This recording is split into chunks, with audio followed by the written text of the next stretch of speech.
Okay, Israel.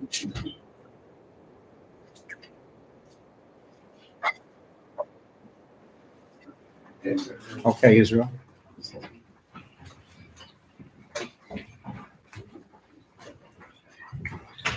Okay, Most High Christ bless your body. Most High Christ bless you too. Okay, happy Sabbath. Happy Sabbath to you too. All right, so all praises to the Most High Israel, giving us the spirit to come here fellowship, keep His commandments, learn what His will is. So let's also be grateful for the acknowledgement of the truth, the spirit of the grace of the Most High brought us to this point to where we are contending for the faith, contending in the faith for the prize at the end. Please don't forget that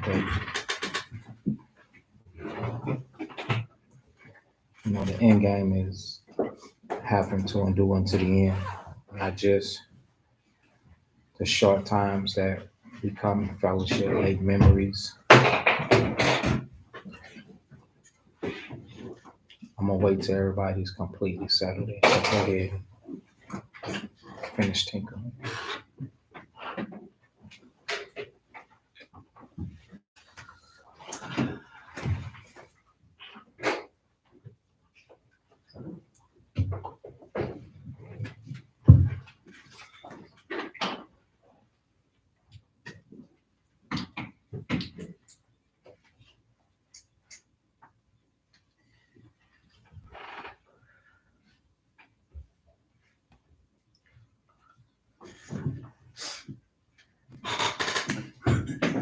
Let's go to the book of Ecclesiastes.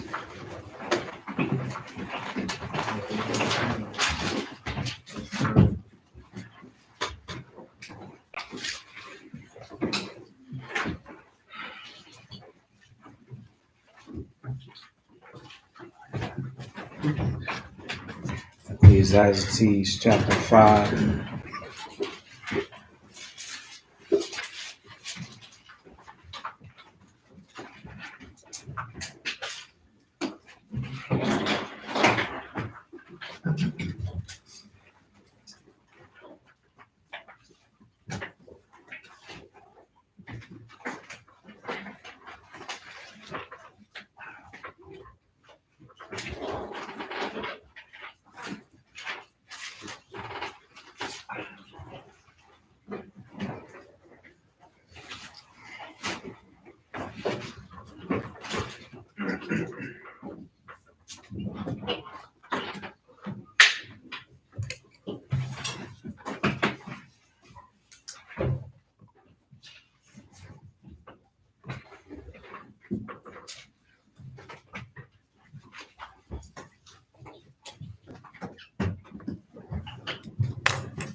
All right, the book of Ecclesiastes chapter 5.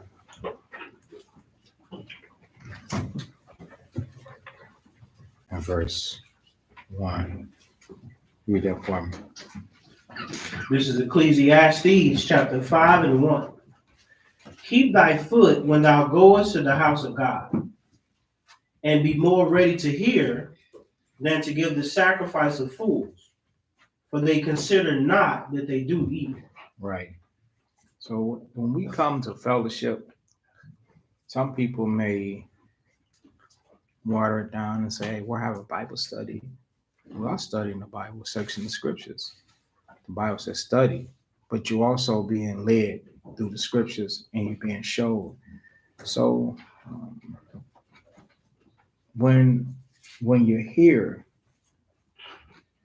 the expectation of mind frame has to be different than any other place that you go to.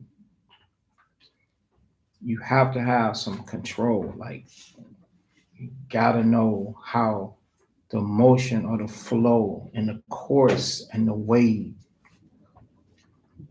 of things. So the scriptures say, keep thy foot.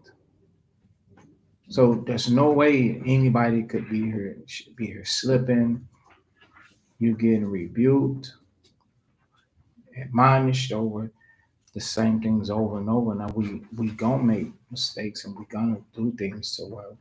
We don't know what's overboard and what's acceptable and unacceptable pertaining to maybe things that are tolerable or there's nothing wrong with it. But when something is said, that's when you have to self-correct yourself. And you have to remain, as you say, keep thy foot. And don't continue to do certain things. It says, when thou comest or when thou goest to the house of the Lord. Okay? And be more ready to hear. So there's no way that hearing noise and brothers and sisters talking is happening at the same time. Okay. It says, than to give the sacrifice of fools. The sacrifice of fools is what we would think our way. Nah, not that. You got to go according to the way that the person that is speaking is asking you to go, because somebody is speaking and somebody is listening, for they consider not. A soft way to put this is that they're doing wrong. And of course, if I can ask 50 people, is this right? Nah, ain't nothing wrong with it. Nah, doing too much. What is sometimes like people say, whatever the slogans. But at the end of the day,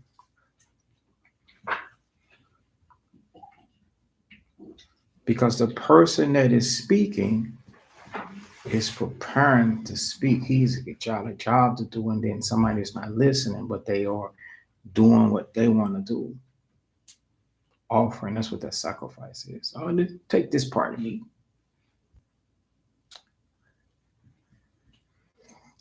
So be mindful of that. The next one is jump back to the third chapter, Ecclesiastes chapter 3.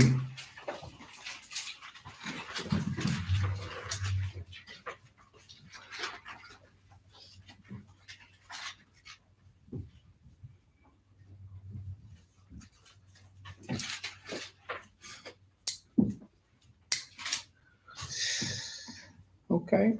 So Ecclesiastes 3 and 1, it says, to everything there is a season and a time to every purpose under heaven.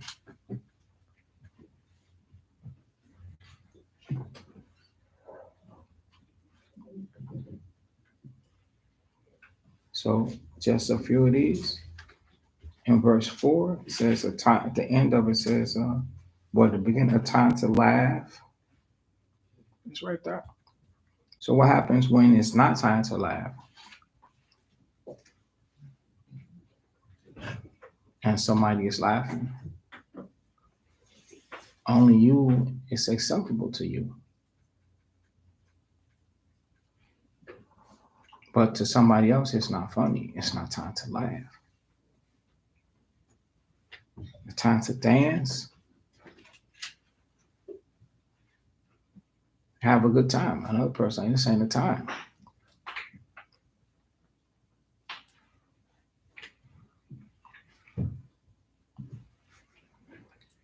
So when you jump down to verse 7, a time to be silenced and a time to speak. These ain't my words.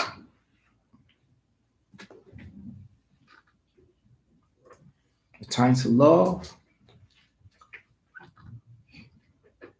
Okay, so maybe, I'm showing brother some love, this and that, we're chopping it up. Maybe it's not time to show the brother some love. Something else is going on right now. The latter part says a time of peace.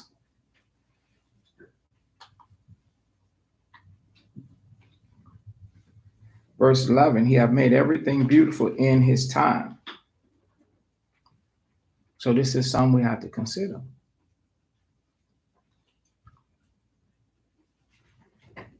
Okay. So let's go ahead and start our lesson. We're going to go to the book of Esther, where we stopped off at.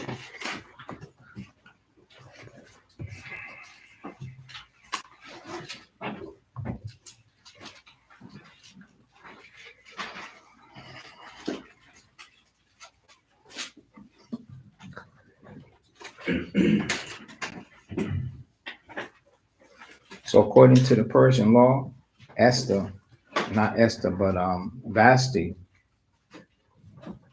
she broke the camel's back with the last straw. People are creatures of habit.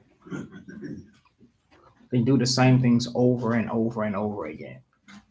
So that documentation of her doing that, I doubt if it was the first time. That's just my doubts. They should speak from experience, Who was that have sinned one time and the only time at one time they've sinned?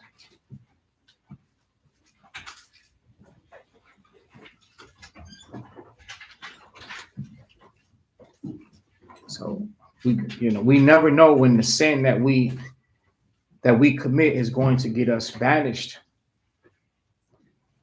It's going to get us rejected.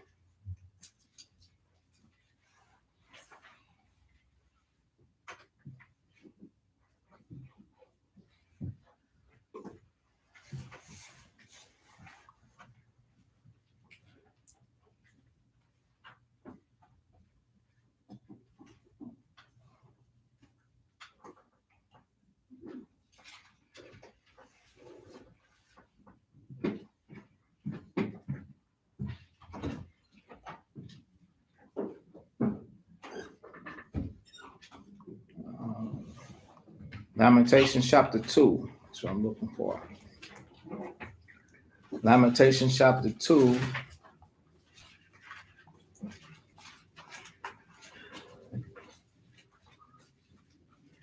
in verse 13. Read that for me.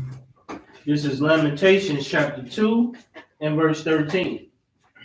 What things shall I take to witness for thee? What shall I liken to thee, O daughter of Jerusalem? So Israel being in sin, and the Lord is wanting to use an example, parable. He said, what can I show you so that you can see you? What's going to be? If I put this, you know how we always say, put this on somebody else. So the Lord is like, who can I put this on so that you can straight see? So remember, I said how Vashti, what she did, you know, it was like the last straw. No man is so brute that the first offense that his woman does, he's going to put her away. He's the first thing, but for the love that he have, he's gonna say, "Hey, what's happening? What happened? What's going on?" Because if he's never experienced that, he, jumping to conclusions. He don't know what it is. They're gonna have a conversation. They're gonna have a conversation in love because they always had love. It's like, hey, but he know that maybe something somewhere went wrong. So I'm sure that man Ahasuerus didn't just put Vashti away because that was the first time she did something. At least I'm thinking that. But because the leopard can't change the stripes, and the Ethiopian his skin,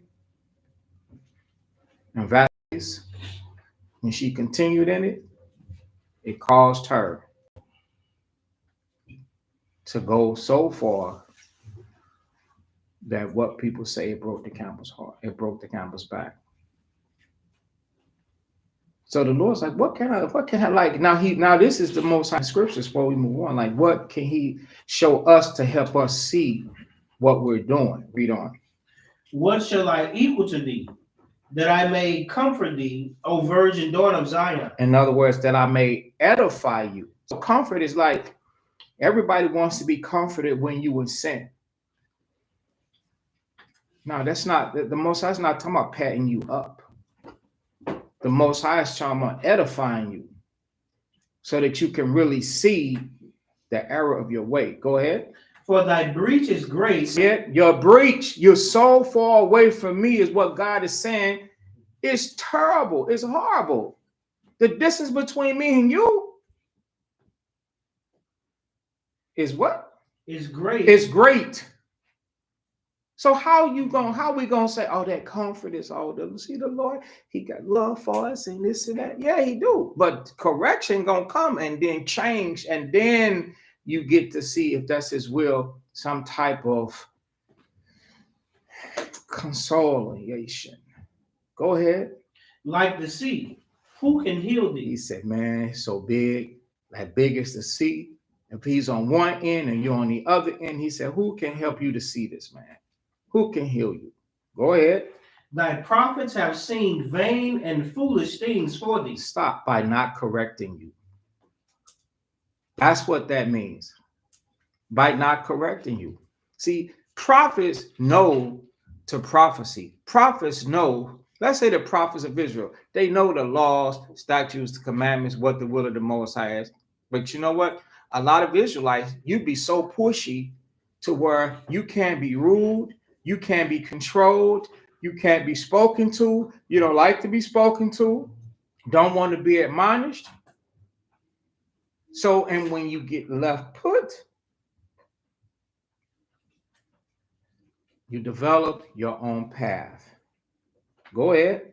And they have not discovered thine iniquity. See that? They ain't saying nothing to you. But these prophets, they know. But they're not saying nothing to you. Because a lot of people don't want nothing to be said to them. They'll cut your friendship off. I'll cut my friendship off with you. I don't want to be with you. I don't want to see you. I don't want you to this and that. That's what happens in Israel. Yeah. You want an infinite number of people? Stop correcting them. Stop correcting them. Go ahead. To turn away thy captivity. To turn away your captivity. Not just the captivity of being under the nations, but your captivity in sin. See? But your captivity to sin. Because a lot of our people, we are bogged down and ruled by sin. You ask a person to stop doing something, they can't stop doing it. They can't stop doing it. Yo, stop doing that. Why are you doing it?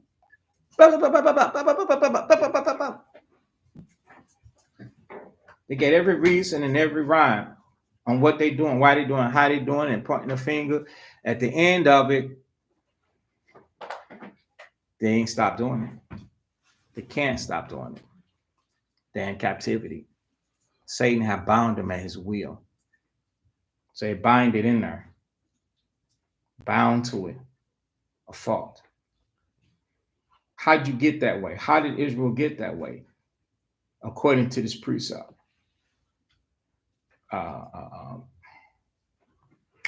Purim. According to this precept. Because they kept their iniquity and their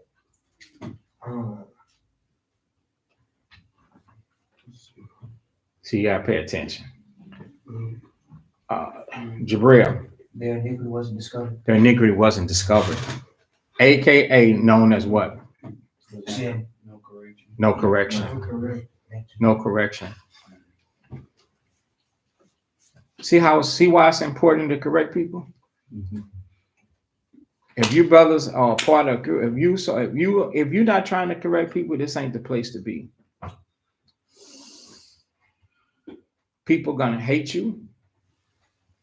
They're gonna not like you. You're not gonna be a favorite. They'll speak all evil things are probably against you. They're gonna blame you. They're gonna point the finger. That's the reason why you have to be sharp, razor sharp. And I'm not talking about to where you want to hurt somebody. I'm saying you got to know how to deal with a situation. You got to be able to foresee evil. I cannot speak like this. I'll get what? Please say blamed. Blamed. You cannot speak like that. I'll get what? Blamed. That's right. I cannot take it personal. I'll get what? Blamed. You're going to get blamed. You cannot do those things. That's being razor sharp.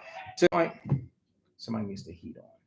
That's razor sharp to the point to where you are well aware of what you do before you go into a situation. That's the sharpness that I'm talking about. Not, oh, I'm so sharp, I'm finna cut somebody, you want to leave people offended. Then they have a reason to say you barked at them. You cursed at them. You got impatient with them. You used profanity. You got loud. Nobody is to accuse any of these you brothers with that.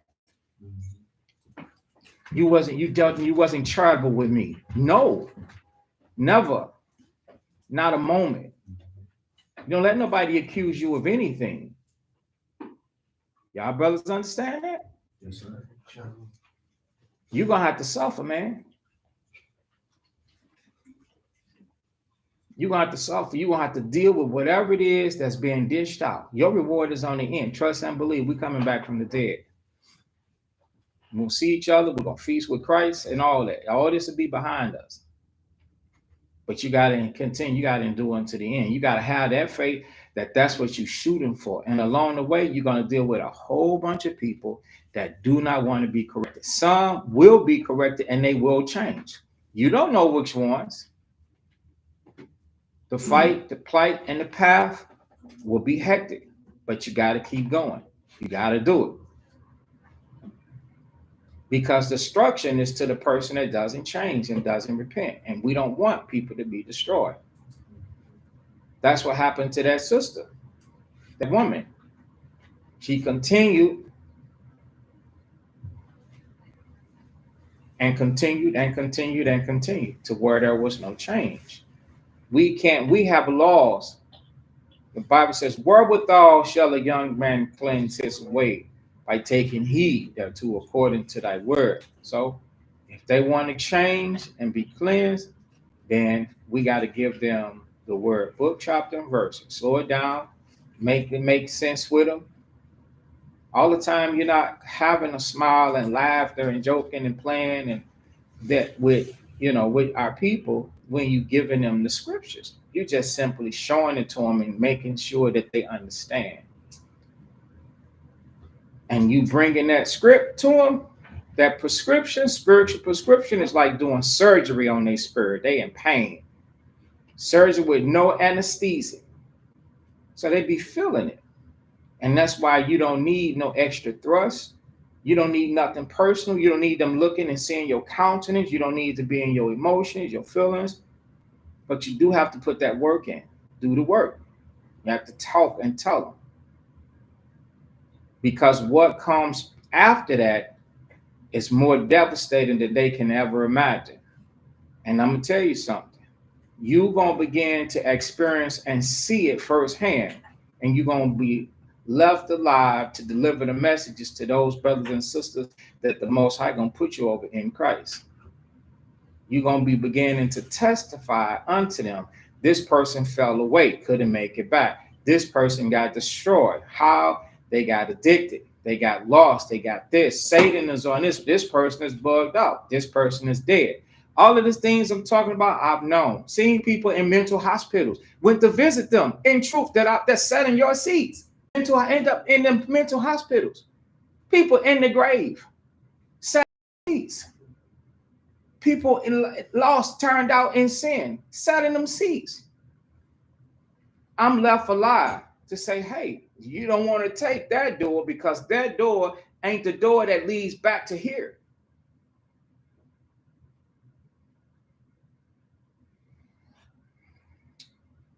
Finish it. But have seen for thee false burdens and causes of banishment. Right. False burdens, stuff that they allow you to do that's wrong. And for those causes, the Lord said, this brother or this sister is to be banished. So we don't want our sisters to end up stubborn and rebellious like Vashti.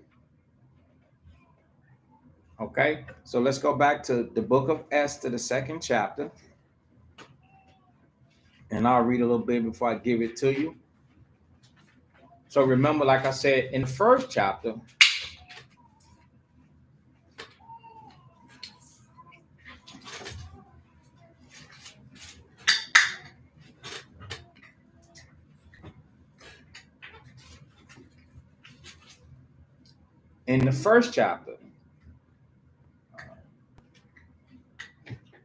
all of the judgment was set and it was spread it out throughout the world that they knew of. The judgment on what was happening. So this kingdom here ain't nothing spread it out throughout the world. Stuff but false news, stuff that they want you to know and see, which a lot of it garbage. So Esther, the 2nd chapter, verse 1, after these things, when the wrath of the king Ahasuerus was appeased. So not only was he wrathful, but obviously it says wrathful. What else had he had to be? Embarrassed, right? Wouldn't that be embarrassing? A man's wife her conduct is not spiritual. Okay. He remembered Vashti and what she had done and what was decreed against her. Then said the king's servants that ministered unto him, let there be fair virgins sought for the king. So for his servants that ministered to him to desire fair young virgins sought for the king, he was feeling what? Lonely, okay, remorseful. maybe as if it was too brutal for her, right? So they tried to console him with replacing her with another woman. And let the king appoint officers over all the provinces of his kingdom. So use your imagination. So this guy, his kingdom was great. What was it, 120 something provinces, right? So that's a lot of cities. So all the officers in all those provinces, that they may gather together all the fair young virgins. So you can't tell me that people, that these nations, they don't prey on us. Yeah. If they preyed on the women, they also can prey on the men too. In every province, in every city, what you would call a city today, looking for a talent to participate in this and to participate in that. I've been noticed it. In the grade schools, they call it a gifted program. They don't want you to. They don't. They don't want you to be gifted and stay behind, talented and stay behind. They like the estate that they have it in. Why do you think they leave it like this? Burned up buildings, graffiti, worn out cars and vehicles, fast food restaurants, Freddy's Fat Burgers. Why do you think they leave it like that? Candy stores instead of Whole Food stores at the low bottom, cheapest, bottom of the barrel prices. They don't want the best for you. They want the best of you. And that's why if you are fast, or you can jump, or you can sing, or you can dance, or you can do, you're talented in any type of way, come on up out of there. Come with us. We're going to migrate you into a different environment and a different society. Here, they're looking for other women as a suitor for this king to replace the woman that he put away that didn't listen to him. Not really realizing that if the woman that does the exact same thing, what's going to happen?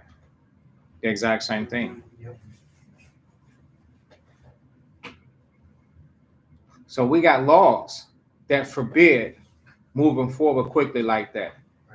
What does the precept say? The one that says right.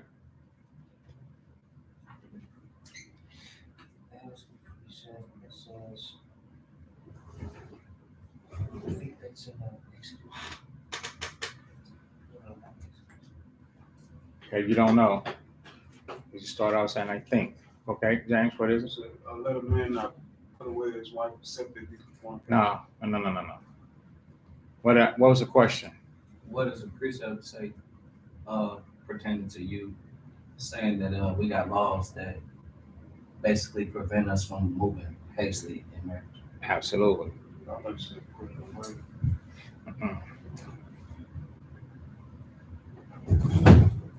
What does it say?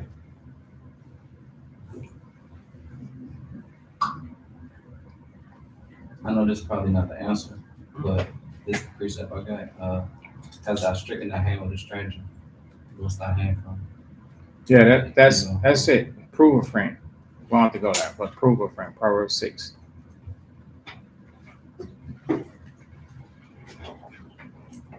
And so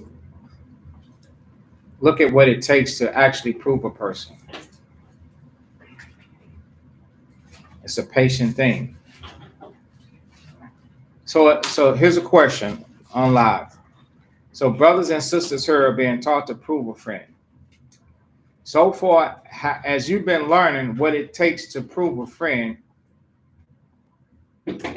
can we see and understand? If you see and understand that the mindset that you had before you really start being guided into the scriptures that tell you about proving the friend, that mistakes could have been made in haste. If so, raise your hand. Mistakes could have been made in haste.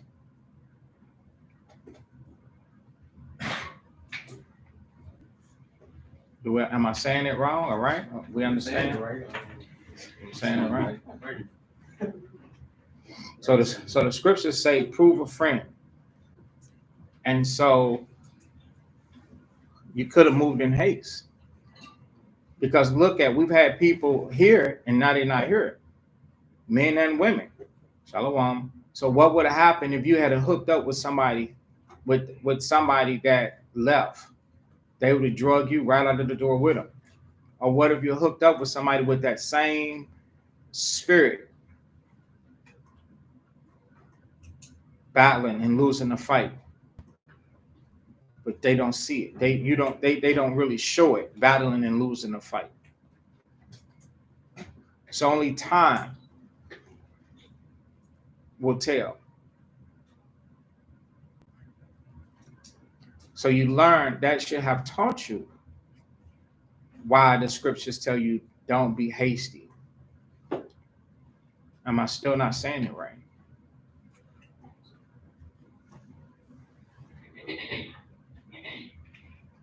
I thought I would have got more hands because it's, with all the single people, the Most High knows you want to be married, and I know you want to be married, but I didn't see no hands, 1 or 2%, one hand. Okay, and so with that being said, if you had to pulling the trigger early that's not proving a friend, and you can end up. Remember, before we came here and repented, we pulled the trigger several times. How did that pan out?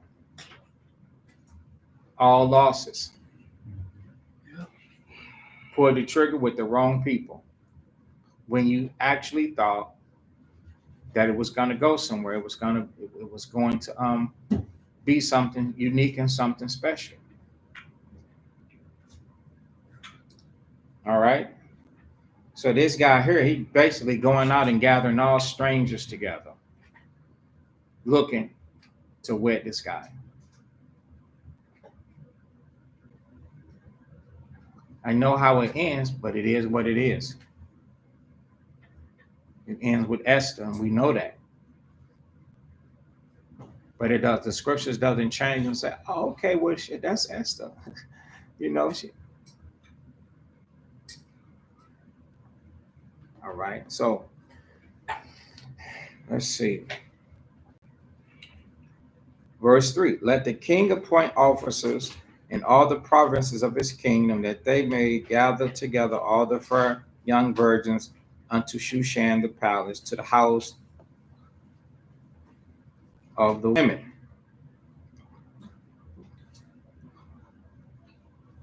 Unto the custody of Higi, the king's chamberlain, keeper of the women. And let the things for purification be given them,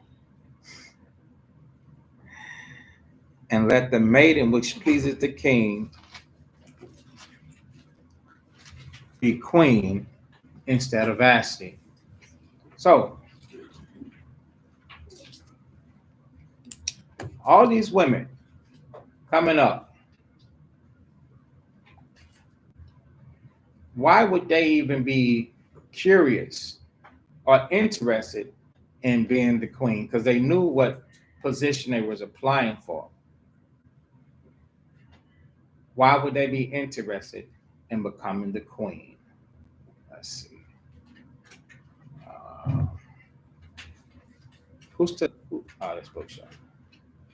Now, why would they be interested in becoming the queen? Nice and loud. So they can say reap the benefits. they can reap the benefits. Okay. Well, let's just say that, right. They can reap the benefits. The guy had money, he was the king. So I'm sure he must have had thousands of applicants. Yeah. It's not easy to get up to 1,000 people. It's not easy to go over 1,000. Thousands of people. Women wanting to be a queen to this guy. We don't know how he looked. We know how they look. It was fair. He could have had 6 toes on each foot, right? His shoes special made. Wide sandals. Like, I know who you're making this shoe for. A 6-toe shoe, right? Boy, shoe look like a skateboard.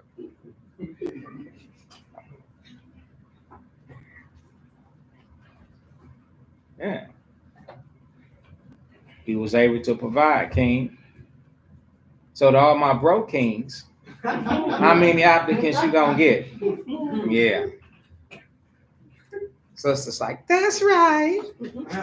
You applying to be the queen of the bro king. You tripping. Shit, you gonna have all that time. But he's cute and it ain't about money. Tell Amram that. Spire. Insurance. Car note. You know, you can't get the car fixed, King. That's where's the king on the game. He could be working. Somebody said they had some work for him. He's picky. He don't like that kind of work. Oh man. You signed up for the wrong king, queen. It's a recipe for disaster. Oh my goodness, what is this? So brothers, make yourself marketable. Get yourself in position to be ready.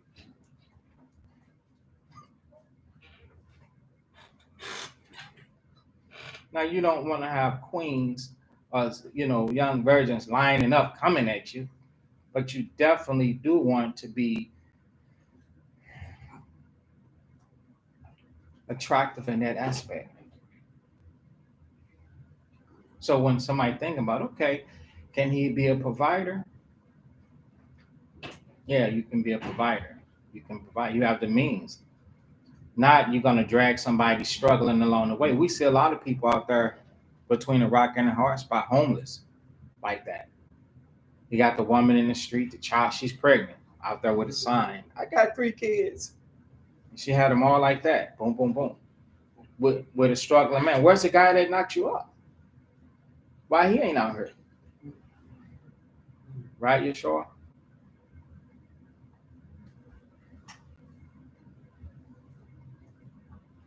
What you eat? Some sleeping pills or something, bro? No, I'm ready. Are you reading? Okay. Reading his eyelids. Getting very sleepy. All right. I know some brothers like, get off of it, Sham. Keep going. We know. But do you really know? These women coming up out of woolwork, they were all virgins, no guys. And they was jumping at the fact, not even knowing this guy, because they will have financial stability. Okay, so a woman will want that financial stability. You being able to provide and take care of her, you got it held down, stuff like that. Let's see. Okay.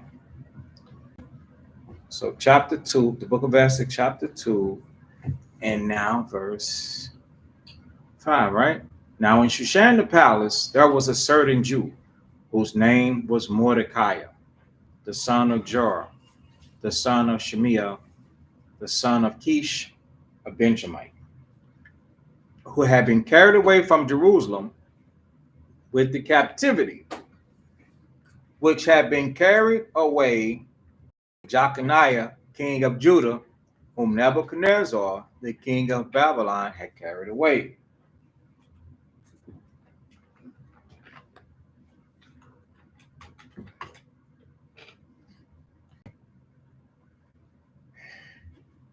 And he brought up Hadassah, that is Esther, his uncle's daughter, for she had neither father nor mother, and the maid was fair and beautiful, whom Mordecai, when her father and mother were dead, took for his own daughter. And it came to pass when the king's commandment was, his decree was heard, and when many maidens were gathered together unto Shushan the palace to the custody of Hegiah, that Esther was brought also unto the king's house to the custody of Hegiah, keeper of the women. So it sounds like these women were forced. Some was forced and some would volunteer.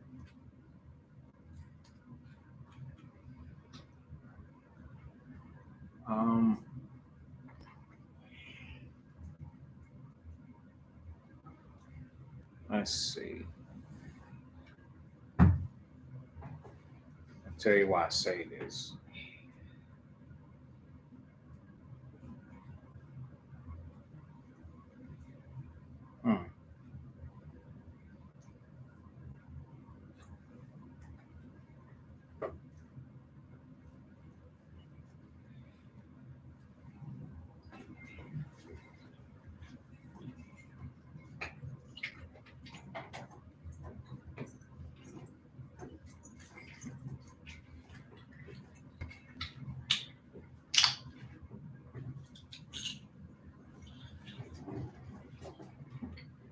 Okay.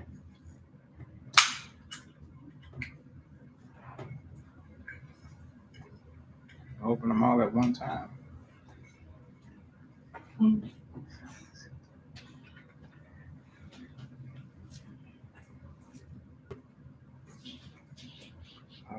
I'm sorry. Let's see.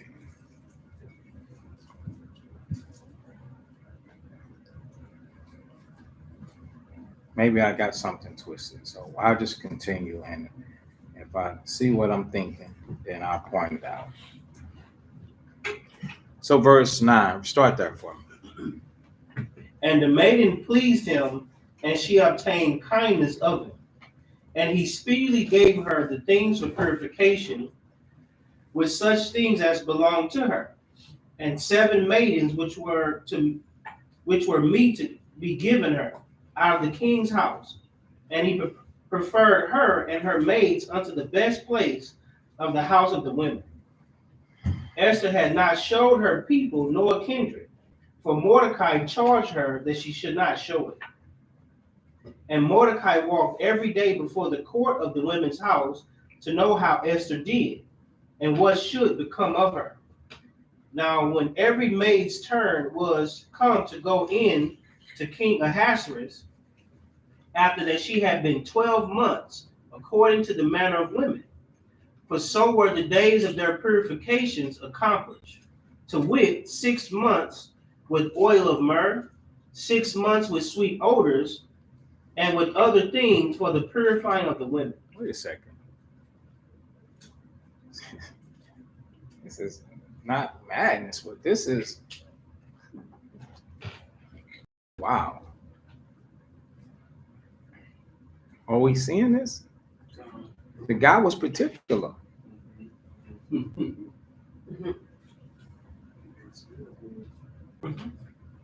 Dang.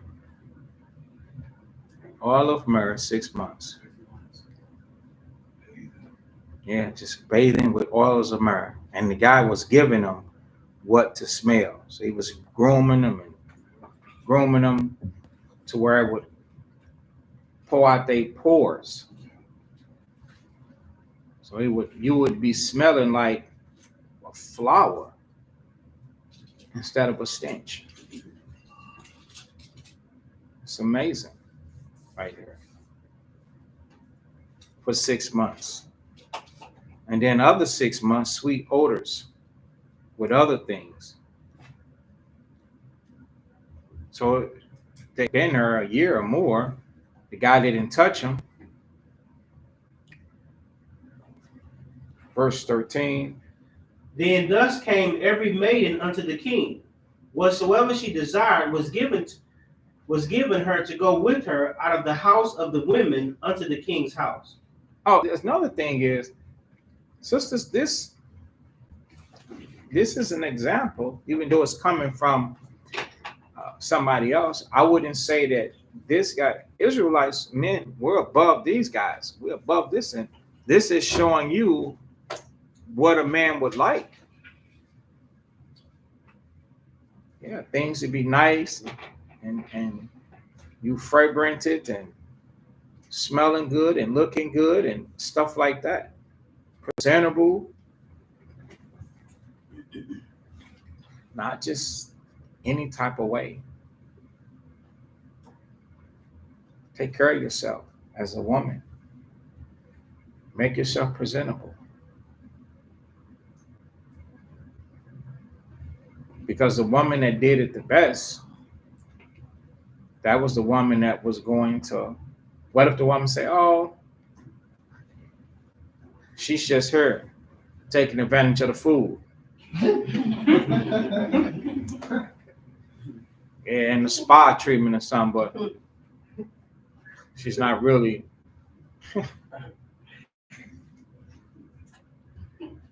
she's not really grooming herself. She's not bathing, stuff like that. Yeah, you're gonna tell. Something you can tell. Women should always be on top of cleanliness, bathing and stuff like that, presentable. You know, they say that a woman's body functions, you know, at a different level than men. Like men could, not giving guys an excuse, but I'm just going off what to say, and anybody can correct me if I'm wrong. You know, a woman, your parts. You know, somebody is saying pH. You know, your parts are different. So you have to have that freshness, that comeliness, that maintenance. Yeah, that's a good way to put it. You got to have that.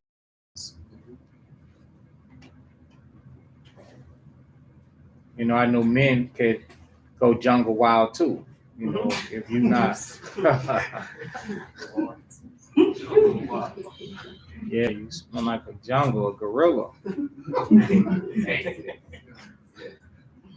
You beating your chest and you ain't did nothing. Like, boy, you need to get in the tub. No, not the shower. You need to dunk it. Sit in the water. You know, put a cap of bleach in there. Something strong. Get the orangutan off.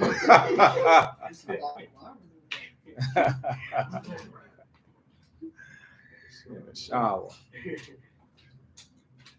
Jump out the shower and you can't tell. Sit it down, 3 feet deep.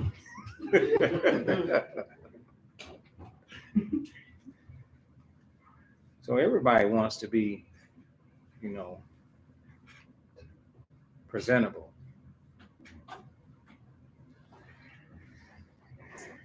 Yeah, but 6 months, boy, she had to smell. These people had to smell really good. Verse 13, you read that? 14. In the evening she went, and on the morrow she returned into the second house of the women, to the custody of Shaashgaz, the king's chamberlain, which kept the concubines. She came in unto the king no more, except the king delighted in her, and that she were called by name. Right. So in other words, he wasn't dealing with them, but he was entertaining them, probably talking to them and things like that. Ate with them and trying to see where their mind was, their mentality. And so if they wasn't intellectual, then the guy knew that, oh, this is just a body. You know, so we're not entertaining the nations, but it shows you that, sisters, you have to be intellectual. Let's see.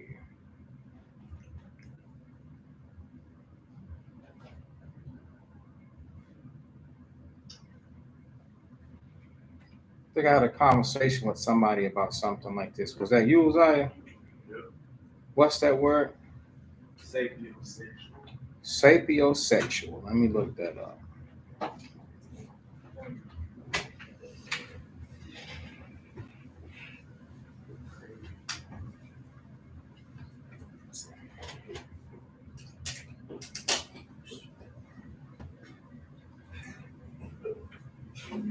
I just gonna repeat. How you spell it? Huh? Yes. Go ahead. I want him to mind his business. Go ahead. Well, go ahead. Sapio. Sapio and then sexual. Yeah.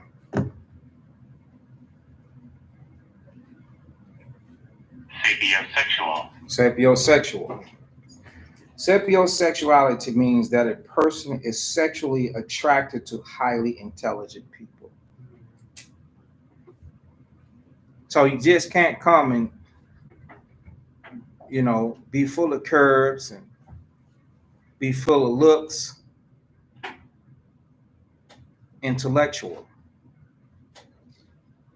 So much so that they consider it to be the most important trait in a partner. It is a relatively new word that has become more popular in recent years. Sapiosexual. And what's the other one?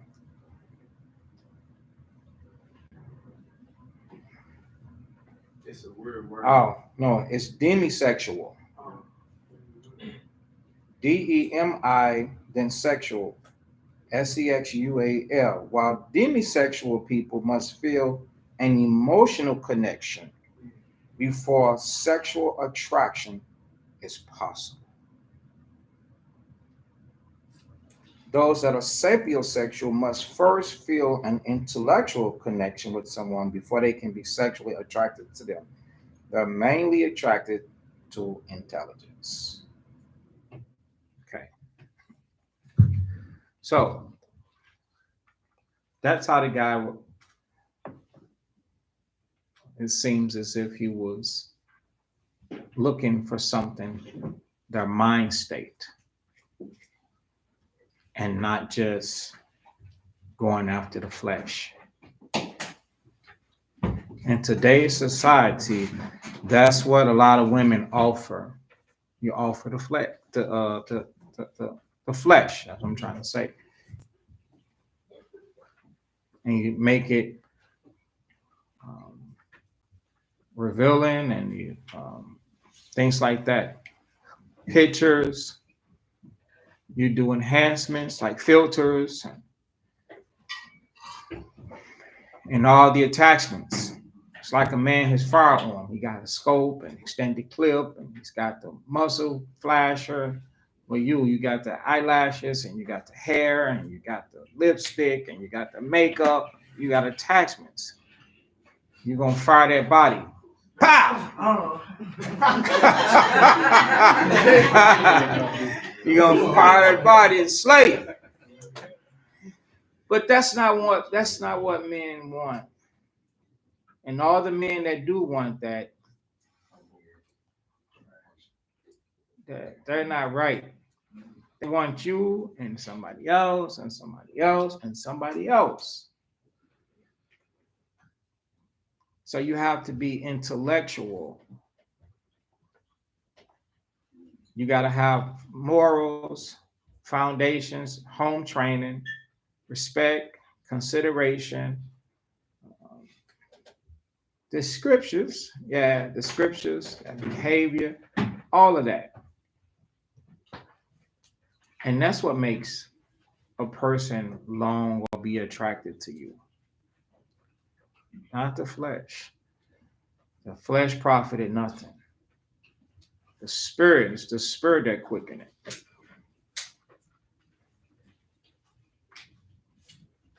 That's why if King didn't see nothing in common with you, I think a lot of us are like that too. let's just speak carnally for a moment in our folly, not for a stumbling block, for edification. Before we knew this truth, if you went out with somebody and it was nothing unique about them, you didn't go out to have sex, you went out to just have fun. You probably was physically attracted to them. You say, hey, they look nice or they sound nice or whatever. But then you go out and then that brain's not ready, and you like, there was nothing into there. And so you never did it again. Anybody ever did that before? Yeah, okay, right. It was you never did it, you never saw that person again. Yeah. As a boy, a young boy, because that's what I was, before this truth, I encountered a lot of people. I'm an intellectual type of person. I just didn't want to be touched or touch somebody just to be touching. Wasn't like that. So I understand how Ahasuerus could see those people, and if there was nothing striking about them, see them no more. Right. So, what makes us special? The commandments. This is your wisdom and your understanding. The scriptures, the commandments is. That's what's going to make you very popular as a person. That's the grace of the Most High. Go to Ecclesiastes 26.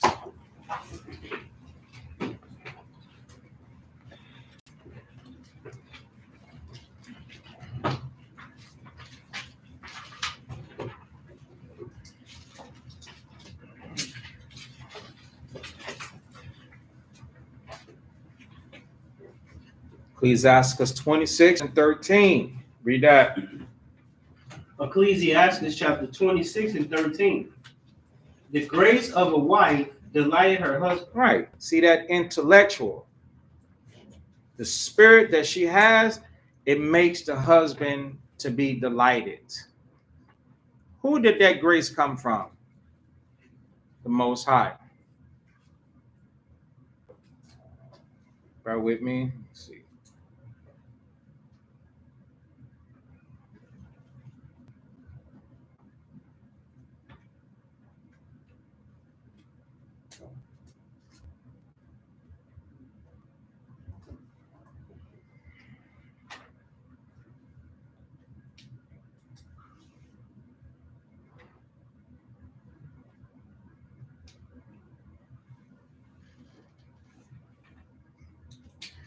Job, hold this and let's link these two up together.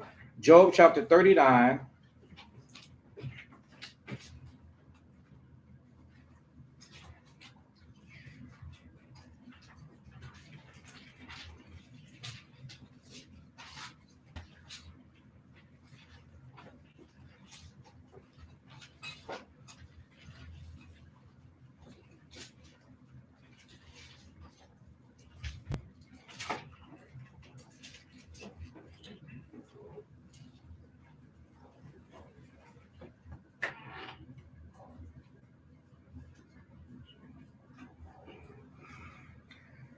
Job chapter 39 and verse 17. This is talking about a rebellious woman. So I need to quote Titus chapter 2. So quickly. So no, don't go it. I'm going to just quote it, right? So what is it? Titus 2 and 12. The grace of God that bringeth salvation has did what? Have appeared to all men doing what? Teaching us. So grace teaches, right? Pay attention so you can understand. So grace teaches. Okay? Teaching us to deny what? Ungodliness. So remember, grace teaches you to deny ungodliness and what else? Worldly lusts. And what else? that we should live soberly and righteously in this present world. Now, godly, ungodly war, something like that. So Job chapter 39 and verse 17. Read that. Job 39 and 17. Because God hath deprived her of wisdom. So now here's a woman that the Lord deprived of wisdom. Go ahead. Neither hath he imparted to her understanding. So he did not impart to her understanding. So the Most High wasn't graceful unto her. As graceful unto her. She's alive, but she's doing a lot of bugged out stuff. Now go back to Ecclesiastes chapter 25 and verse 13. I got a trick question. Read that. Ecclesiastes chapter 26 and 13. The grace of a wife. Stop. The grace of a wife, where did she get that from, Lil Travon? Are you guessing? Or are you going off what we read? It's a trick question. The trick question is, I'm seeing if you're paying attention. Who's next to you? Jordan. Where did she get that from?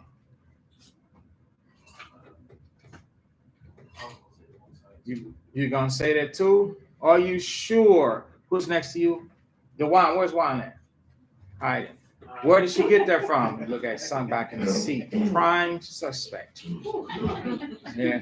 She got it from the Most High and learning. She got it from the Most High. She got it from the Most High. Please, on 3. What? She got it from the Most High. Now read the precept. Ecclesiastes 26 and 13.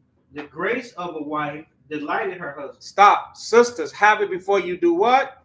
Get married. And you won't have no problems. Have it before you get married. And your husband will have a delight in you. But in order for your husband to have a delight in you, you must have favor with the Most High. You must have the grace of the Most High down upon you. The grace of a wife delighted her husband. Go ahead.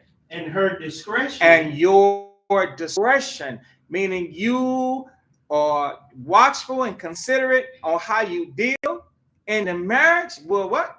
Will fatten his bones. Man, he'll be happy. It'll make him healthy instead of sick. Make him better instead of worse. Make him feel good.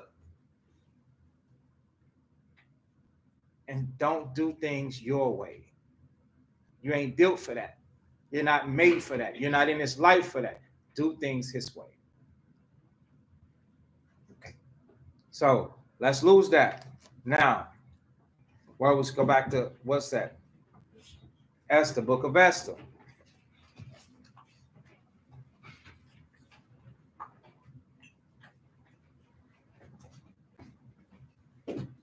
Because we was talking about being intellectual. And the king recognized that. He said, oh, I don't want to see her no more. So she went up in there with what? Without some training and all that. But she was what? Oh, she was fire. She was looking good. Ain't that what y'all call it, fire?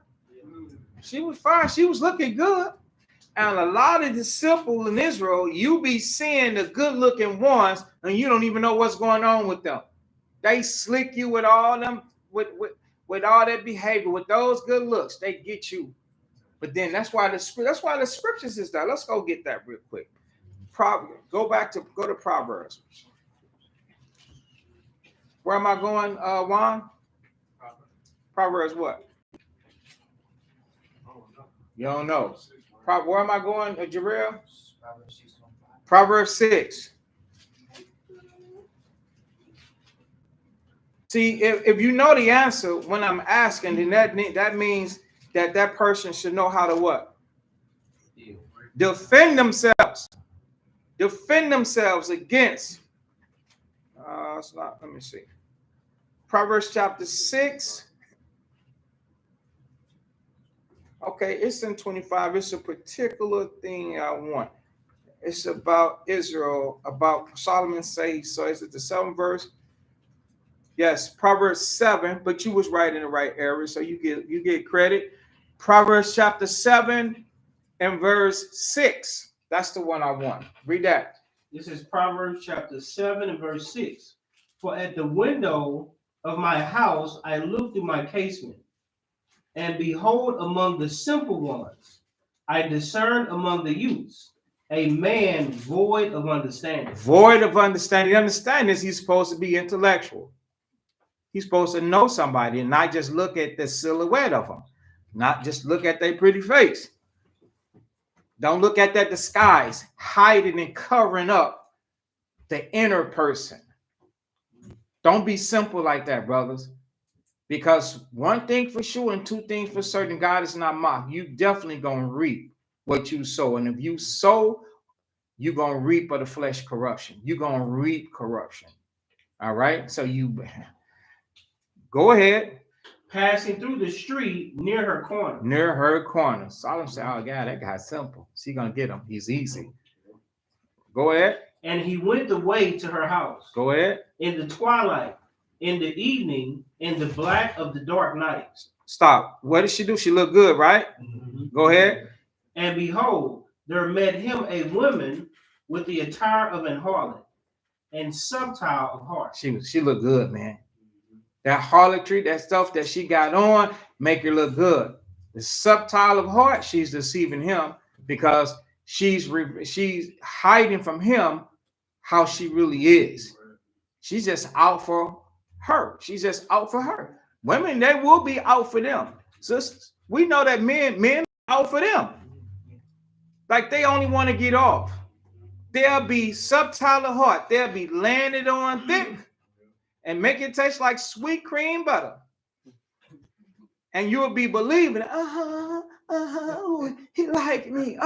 He said this. He said that. It's going to be like this, this, and the third. I'm going to be his real. This and that. He's going to name me after him. We're going to do this. He's going to do that.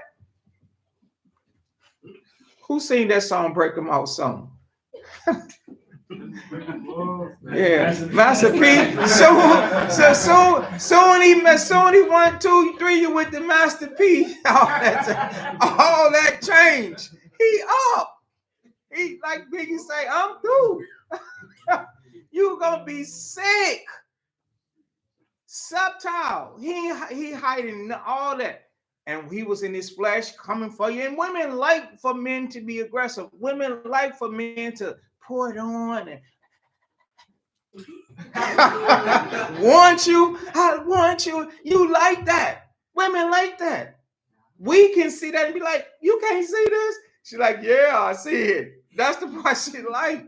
But he's hiding the fact that he's going to be done. And we can't break through to you because a lot of women like that attention. Only time will actually tell you when this guy is done. He's subtile of heart. He is going to do that because that's the nature of an unrepentant soul. That's the nature of somebody who the grace of the Most High, they don't. Men got to have the grace of the Most High on them too, not just a woman. See? And that's why I tell young sisters, hey, daughters, slow your brakes. It's taking the time, but guess what? Even though it's taking a toll, the scriptures say you will reap. You will reap if you don't faint.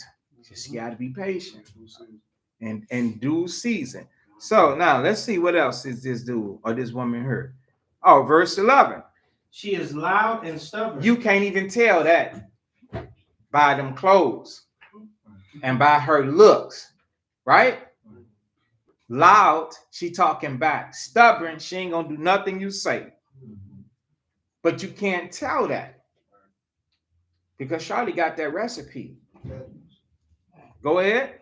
Her feet abide not in her house. Her feet, he don't know that though. He coming around at the point of time, she meeting up with him. But when he's gone, she's what? She's gone. She outside. Yeah, that's why I'm like, guys, what are you doing?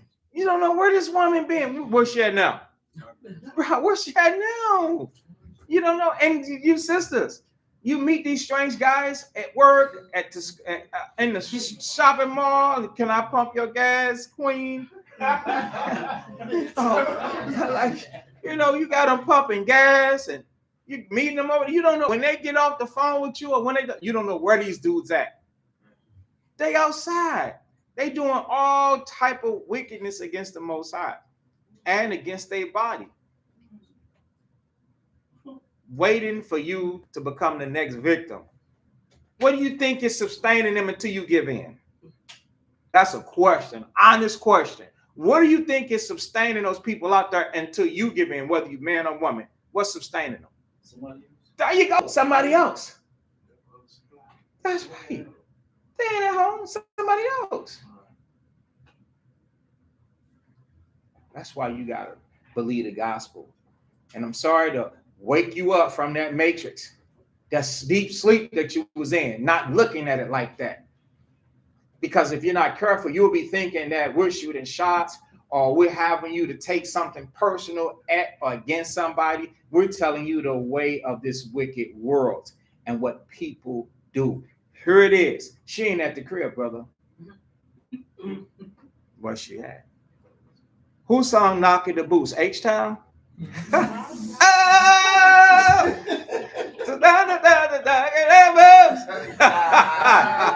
She got a good man and a bad man. Which one is you? You the good man. You gonna wait on her. You gonna do this and you gonna do that.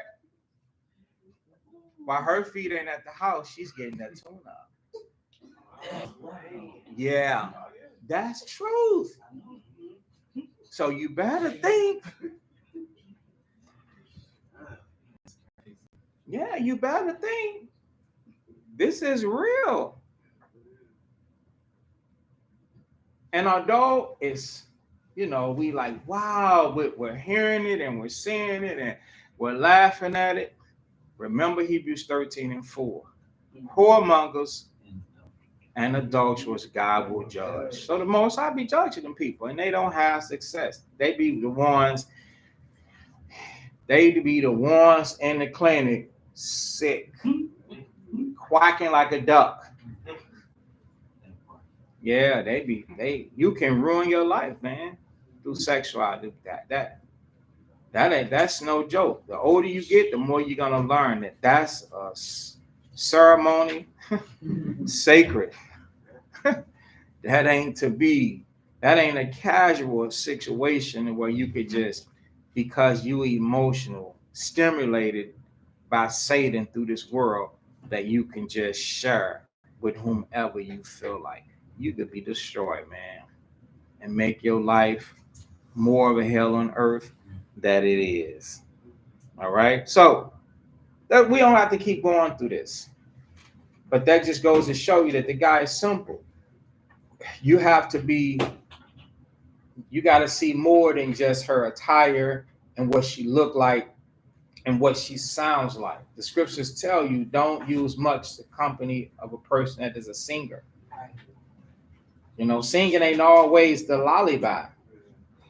Singer is a woman that loves to talk. People will love to talk. How many of us grew up on the phone talking on but this probably was before y'all era.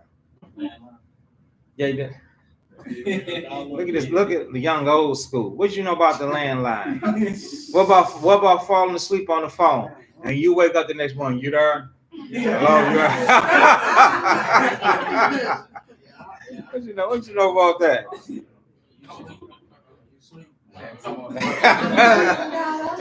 You wake up when you hear it hang up. Yeah, you fall asleep with the phone. You get in trouble with the damn. You just got your phone off the hook. Talking to that girl.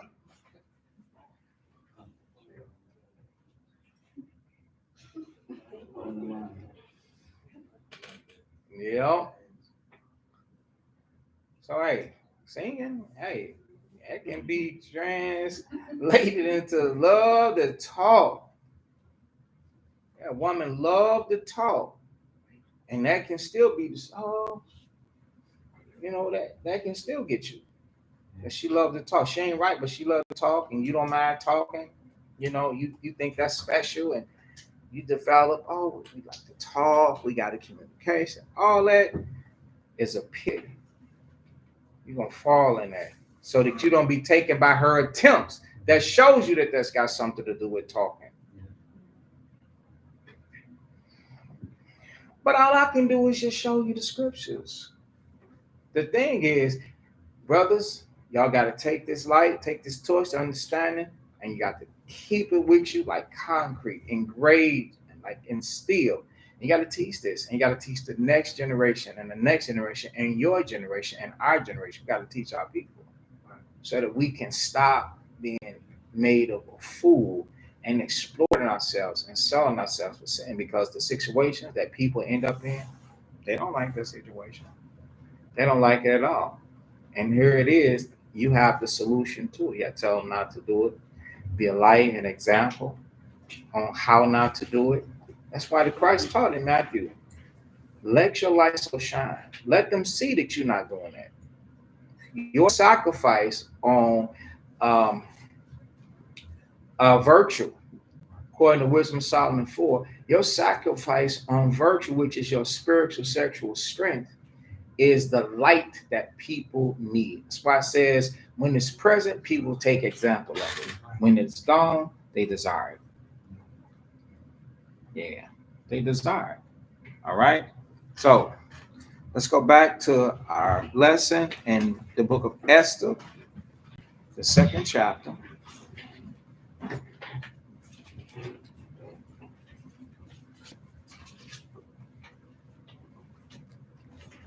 And pick up where you left off at. This is Esther chapter 2 and verse 14. I'm sorry, 15. Now, when the turn of Esther, the daughter of Abiel, the uncle of Mordecai, who had taken her for his daughter, was come to go in unto the king, she required nothing but what Haggai, the king's chamberlain, the keeper of women, appointed. And Esther obtained favor in the sight of all them that looked upon her. Why you think?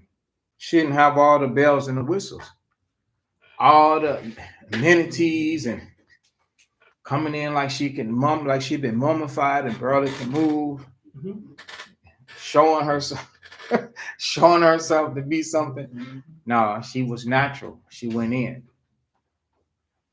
So if there were probably just clothes, that's right. Maybe some smell good, but she was already smelling good. She'd been bathing in odor for a year. Wow.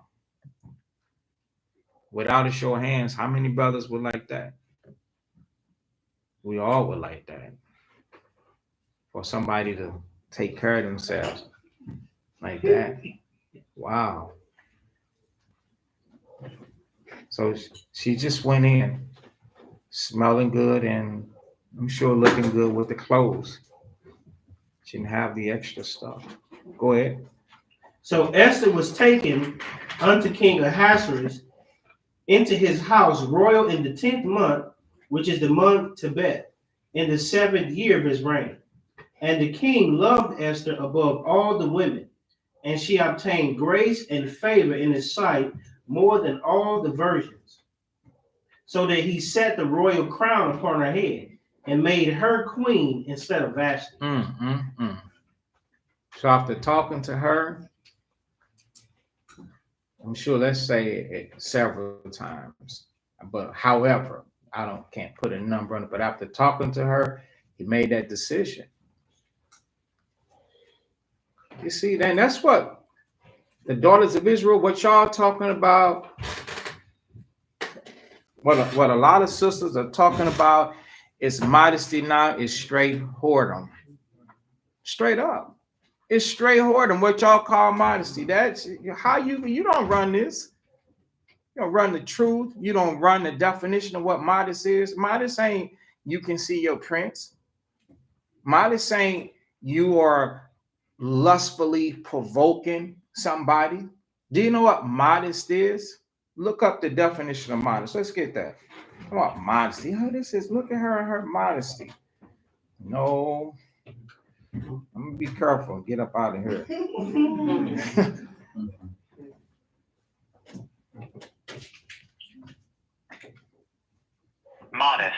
Modest, unassuming, or moderate.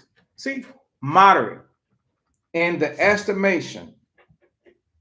Second definition, relatively moderate, limited or small. Limited or small. So if you go from head to toe and everything is causing a beam on you to look good, how is that modest? Here it says small or limited. So there should be no limelight directed to you. The counter precept for this is to be shamefaced it. Go ahead, Doc. I was gonna say the third one was real good too.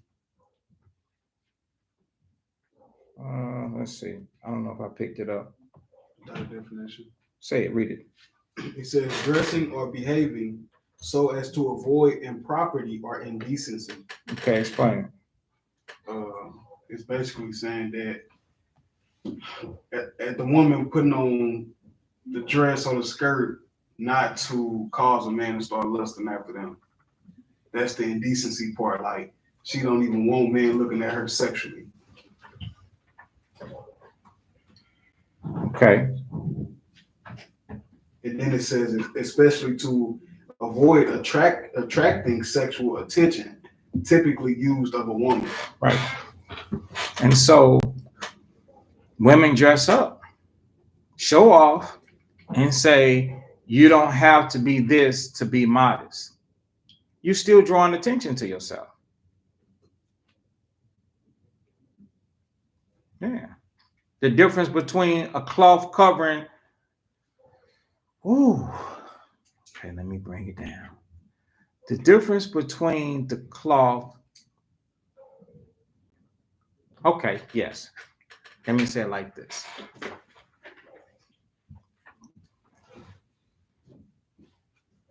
Y'all seen pictures where it's appropriate to go to church in, where the woman is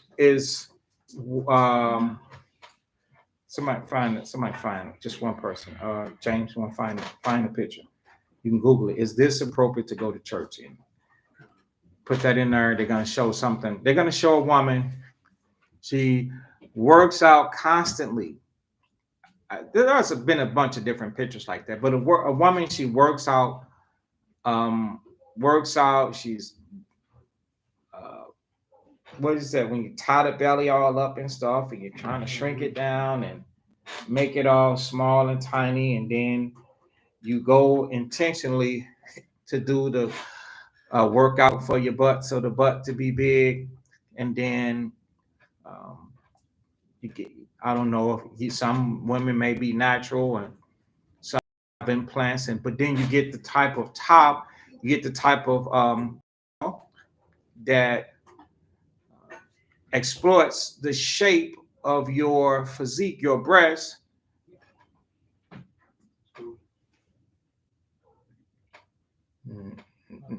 No, it's another one that I think I saw a long time ago. So she's got her body completely busting out, but there's no skin showing. Is it this one? We could use that. You can use that. So send that to the group and then can see that. And then brothers delete it so that you're not, so you don't have to do it 10 times.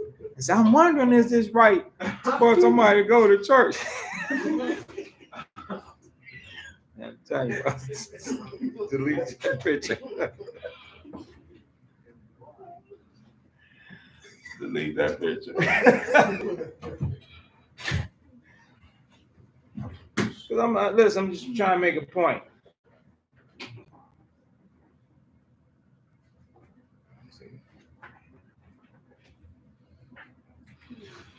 Do you still dress up when you go to church? Okay, it's exactly something what I'm talking about. All right. So we see that, right? All right. Sister definitely works out. She got grease on her legs and all of that. She not selling Christ. That's not. Do you know the truth? That's not that. So let me make my point so we can move on. Modest. This is no different. Even if you took that skirt, fitted like that, and you took it down to the floor.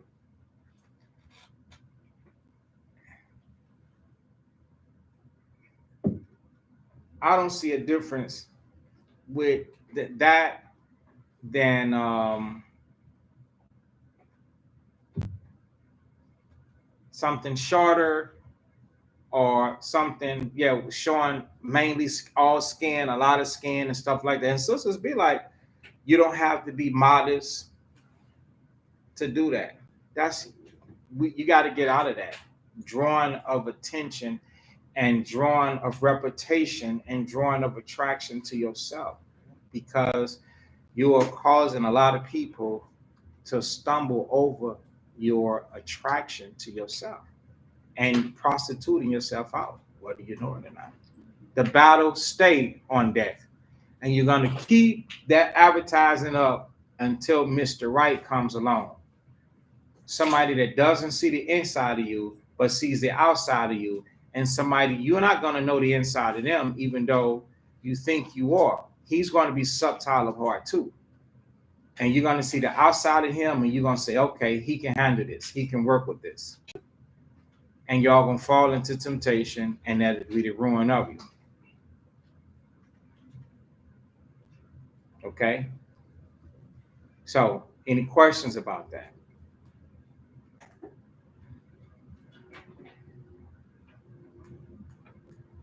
Remember what the Proverbs say. A woman without discretion is like a jewel in the swine's snout. So you have to have the discretion of the Most High. You got to put that life and put that away from you, man. Am I supposed to dress like grandma? That's what a lot of people want to know. Are you supposed to use the biblical term of what modesty is, and not just your selfish definition? You're going to hold on to your clothes, put a head cover on, and say that you're modest with a smile on your face. 10,000 followers. All of those followers are deceivers. They all got you deceived. All right, Doc. You can delete that up out of there.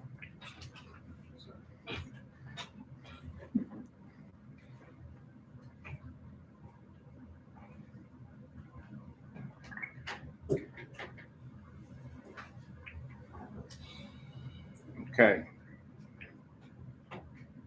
So let's go. Verse 18. So Esther 2:18.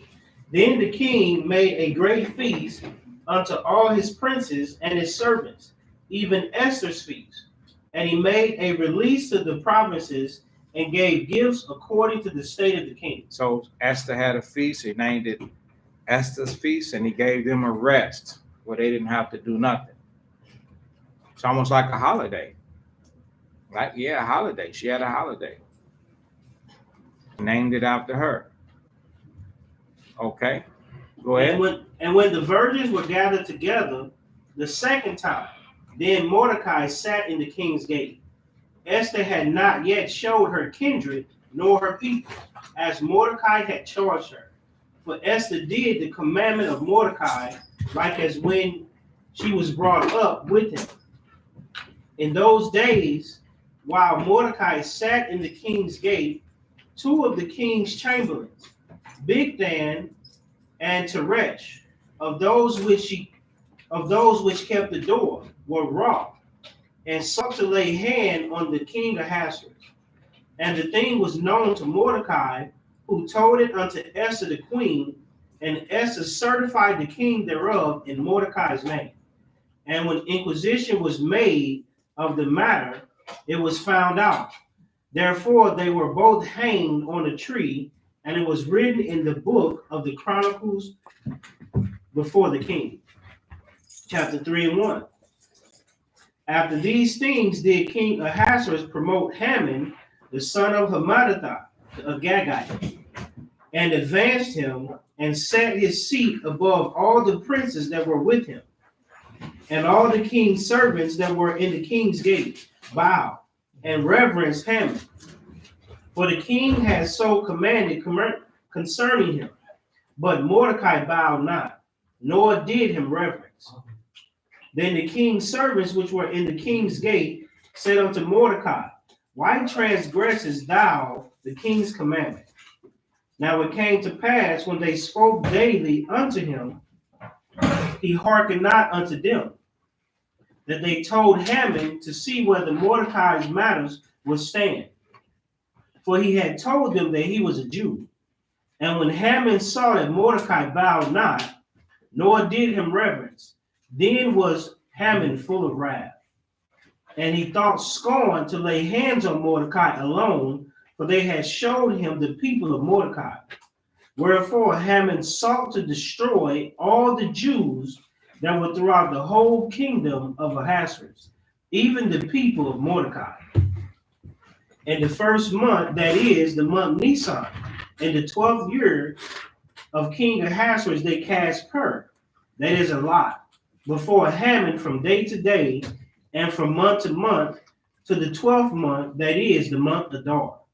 And Haman said unto King Ahasuerus, there is a certain people scattered abroad and dispersed among the people in all the provinces of thy kingdom, and their laws are diverse from all people. Neither keep they the king's laws. Therefore, it is not for the king's profit to suffer them. If it please the king, let it be written that they may be destroyed. And I will pay 10,000 talents of silver to the hands of those that have the charge of the business, to bring it into the king's treasuries. And the king took his ring from his hand and gave it unto Haman, the son of Hammedatha, the Agagite, the Jews' enemy. And the king said unto Haman, the silver is given to thee, the people also, to do with them as it seemeth good to thee.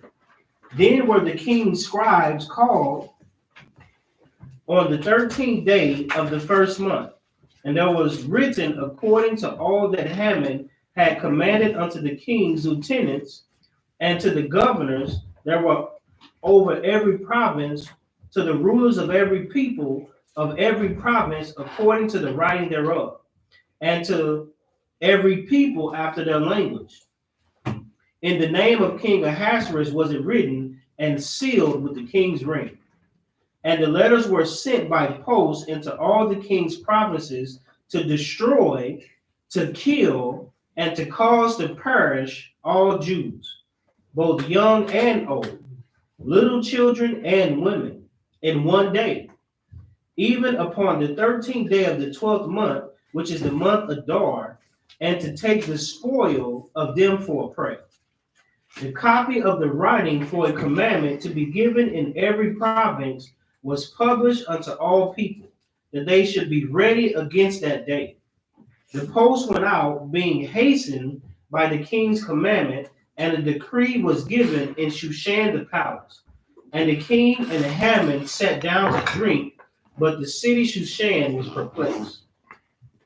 Chapter 4, verse 1. Why were they perplexed? It just happened. Because the decree was given to kill all the Israelites And they in every province. and they was surrounded by Israelites. So Right. And Israel had become what to them? Friends? yeah. And all of that. So what are they calling that today? That's right. They're calling that a purge. They got that off. So those of you that didn't know, there it is there. Purge is in the Bible. In the same way in the movie that they told them to be ready to prepare, they sent out all the letters. They didn't care if Israelites saw it or not. They say, be ready for that day to purge, to kill these people. There are no consequences. You cannot be convicted, sentenced, brought to trial for murder. You can't be nothing. Nothing gonna happen to you. Executed. Get rid of them. So at will, so a lot of you be thinking and feeling like what people can't do. Stop thinking that. When I was a child, my mom used to tell me what they would do. And I foolishly used to say, they can't do that. Until I found out they could. And they did. They did it to me. Executed a judgment against me. And I wasn't even, I hadn't did nothing. And if it wasn't for the Most High's mercy, man, I wouldn't have got out of that situation. See? So there it is right there. So when we telling you that stuff according to scriptures is gonna happen, you need to believe it. Because these people, life was as normal for them, went on as normal. And then all of a sudden they start getting letters announcing and saying, this is gonna happen, be ready unto that day. We're gonna get rid of those people there. Okay? So be smart about things, believe the scriptures. All right, go ahead.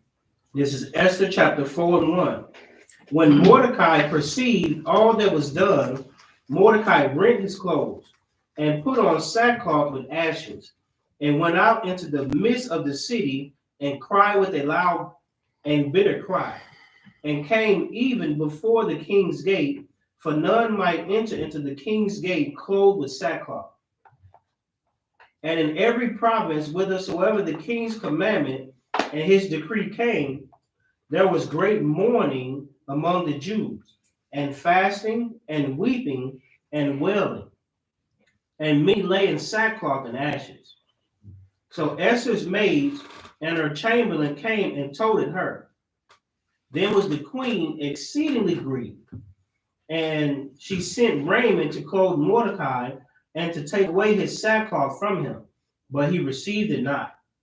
Then called Esther for Hathach, one of the king's chamberlains, whom he had appointed to attend upon her, and gave him a commandment to Mordecai to know what it was and why it was.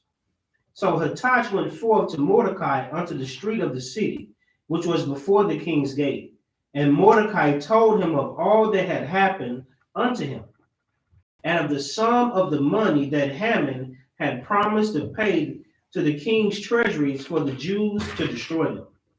Also he gave him the copy of the writing of the decree that was given at Shushan to destroy them, to show it unto Esther, and to declare it unto her, and to charge her that she should go in unto the king, to make supplication unto him, and to make request before for her people. And Hathach came and told Esther the words of Mordecai. Again Esther spake unto Hathach, and gave him commandment unto Mordecai. All the king's servants and the people of the king's provinces do know that whosoever, whether man or woman, shall come unto the king into the inner court, who is not called, there is one law of his to put him to death, except such to whom the king shall hold out the golden scepter, that he may live. But I have not even been called to come in unto the king these 30 days. And they told to Mordecai Esther's words. Then Mordecai commanded to answer Esther, think not with thyself that thou shalt escape in the king's house more than all the Jews. For if thou altogether holdest thy peace at this time, then shall there come enlargement and deliverance arise to the Jews from another place. But thou and thy father's house shall be destroyed. And who knoweth whether thou art come to the kingdom for such a time as this? Then Esther bade them return Mordecai this answer. Go gather together all the Jews that are present in Shushan, and fast ye for me, and neither eat nor drink 3 days, night or day. I also and my maidens will fast likewise, and so will I go in unto the king, which is not according to the law. And if I perish, I perish. So Mordecai went his way and did according to all that Esther had commanded him. Chapter 5 and 1. Now it came to pass on the 3rd day that Esther put on her royal apparel and stood in the inner court of the king's house, over against the king's house. And the king sat upon his royal throne in the royal house, over against the gate of the house. And it was so, when the king saw Esther, the queen, standing in the court, that she obtained favor in his sight, and out to Esther the golden scepter that was in his hand. So Esther drew near and touched the top of the scepter. Then said the king unto her, what would thou, Queen Esther? And what it shall be given thee to the half of. So stop before we continue. Do you notice that even though Esther knew the laws, statutes, and the commandments, when it came to the king, what didn't she do? Go ahead. Believe that the Most High will deliver. No, not that. When it came to the king, what didn't she do? Bow down herself. No, not that, dude. Because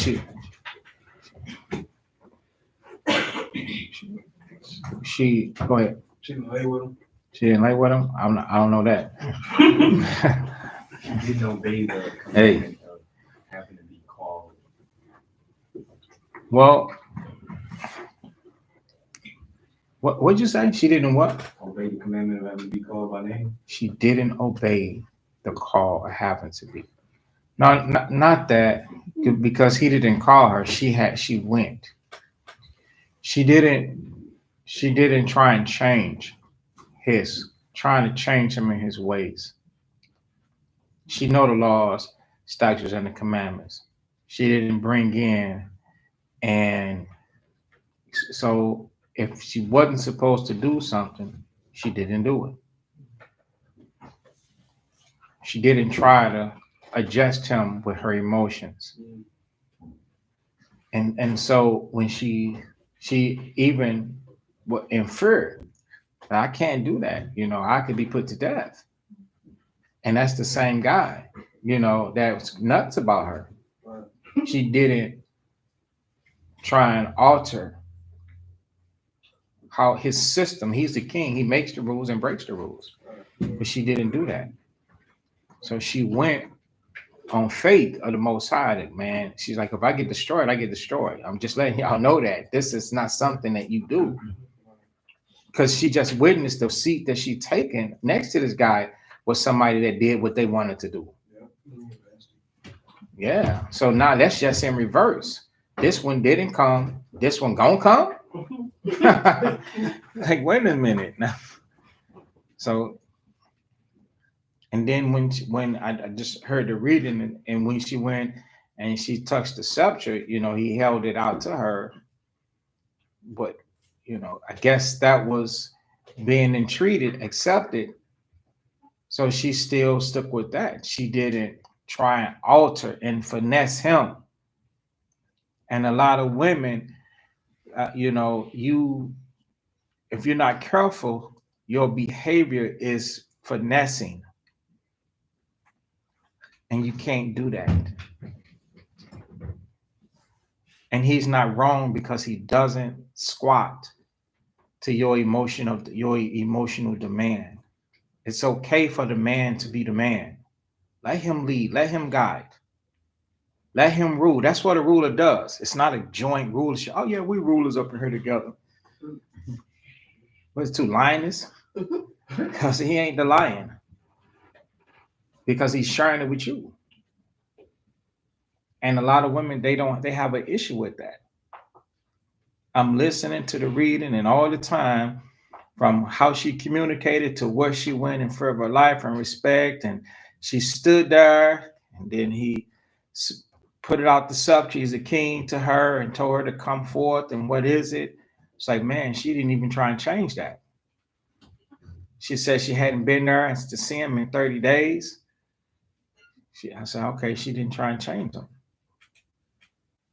Okay, so I just, FYI, we're men in our houses, we're not holding scepters out, but oftentimes sometimes from some of the stuff that I have to judge, the fights happen because women want men to be less than what they're asking. And I always call a fair according to the scriptures. Don't try and change this guy. He's the man. That's what you got. He's your husband. And so how he wants it is how he wants it. And I'm definitely not talking about sex. I'm talking about how he wants the house to move, operate, go, come, stay, cook, clean, talk, respond, edification, this, that. How he wants it is how he wants it. And that's for you to be after that mindset to find out how he wants it, not for you to critique, trim, and make it lavish for your liking, which ends up in your result, you are still the same individual. Fuck, you changed him. Come on, man. And a lot of fights happen like that. And brothers know it's right. See? But they cannot get the woman to. America has done the destruction on us, according to Deuteronomy 28. That yoke, everything that you see, that has destroyed us. And so, what sisters have to do, you got to come out by that mindset and you got to trust the scriptures. And what I'm saying definitely might seem decided. Oh, he's with guys, he's on the man side, this and that. No, book, chapter, and verse is what I'm on. Book, chapter, and verse. I got nothing personal for anybody. If we do this, we'll go home in peace and you'll last long. One thing is that way, a lot of sisters is like, I don't like that way. Well, what's going to happen is Satan going to pull you out the door. That's what's going to happen. Satan going to eventually get you. As he's gotten all the people that did not trust in the way of the Lord before. He's taking them out. So we got to trust that. I just wanted to point that out and not blow through that one there. And she's a queen. She was an Israelite. She's an Israelite woman, Benjamin. Come from the family. There was nothing particular about her other than that she was fair. And that was it. But you know what? The Most High brought her to that place because she had the spirit to humble herself. She was prepared before she went there. And that's why he was attracted to her intellectual. And everybody else, they got to go. All them thousands of women. See that Proverbs 31? Got nothing to do with looks. A lot of sisters be on social media talking about Proverbs 31 when they showing you their face. Now, where's the end of man, the heart?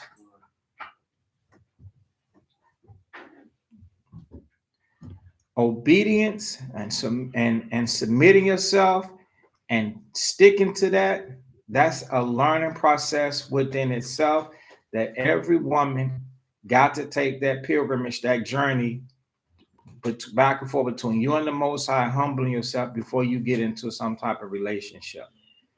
Because a brother, the only way it's going to be smooth is if you listening to him and you doing what he's asking. Other than that, y'all going to fight every day, all day. Because he ain't breaking or folding. And I implore brothers not to bend, break, fold. You know, the only reason if you wrong. Right. That's it. Other than that, stay in the spirit and stay in the scriptures. It's only one man in the house, and that's the man. It's only one ruler in the house, and that's the man. There's only one Lord in the house, and that's the man. There's only one God in the house, and that's the man. Anything else, you're going to have a problem. And I sympathize because I truly, from experience, know and understand what we all have to go through. But this is advice for sisters for it to go right. A lot of sisters want to know, how do I get along in this situation? Oh, yeah, he was fine. As long as y'all was naked, he was fine. As long as y'all eating dinner and watching a movie and laughing and his jokes is funny and stuff like that. And yeah, that's all good and fine. But when you don't like to do something or you don't want to do something and he's asking you to do something that's very simple, now you got to be able to kick in the overdrive and you You can't ask him to trim his way, even though you can. And if he do, he might. He ain't broken no law to trim his way and say, oh, okay, well, listen, we're going to make an adjustment to help you out. There's definitely nothing wrong with that. But what happens is now it's a habit.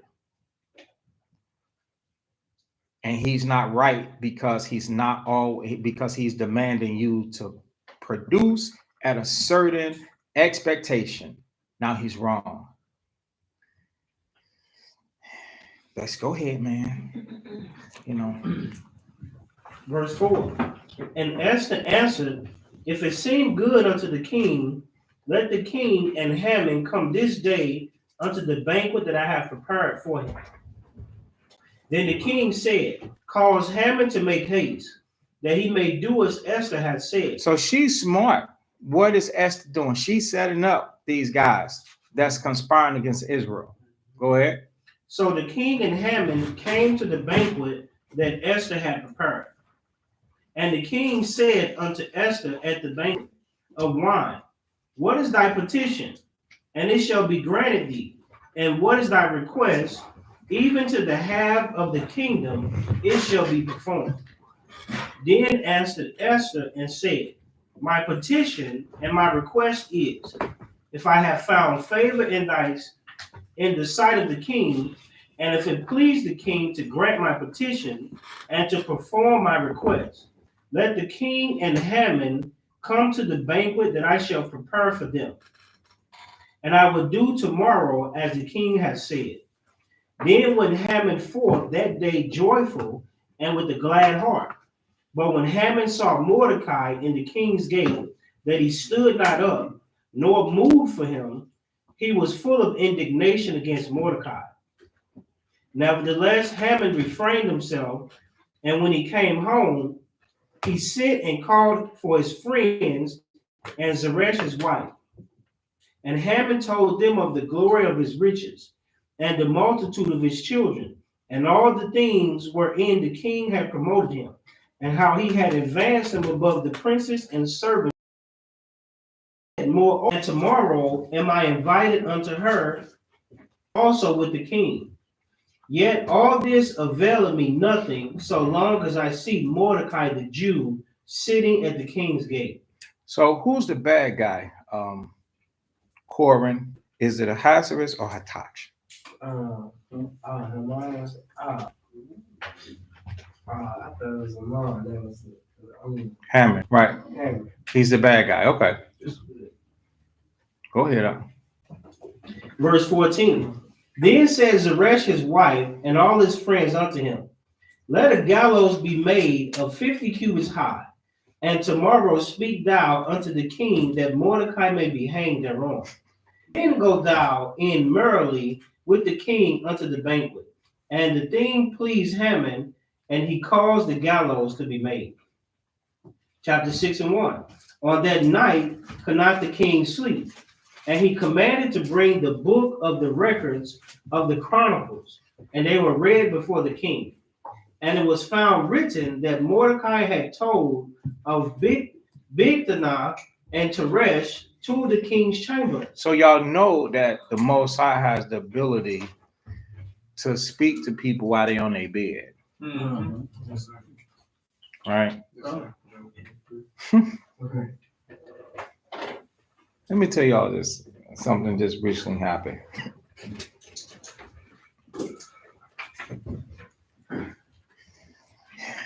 So being in this position, I have to deal with so much.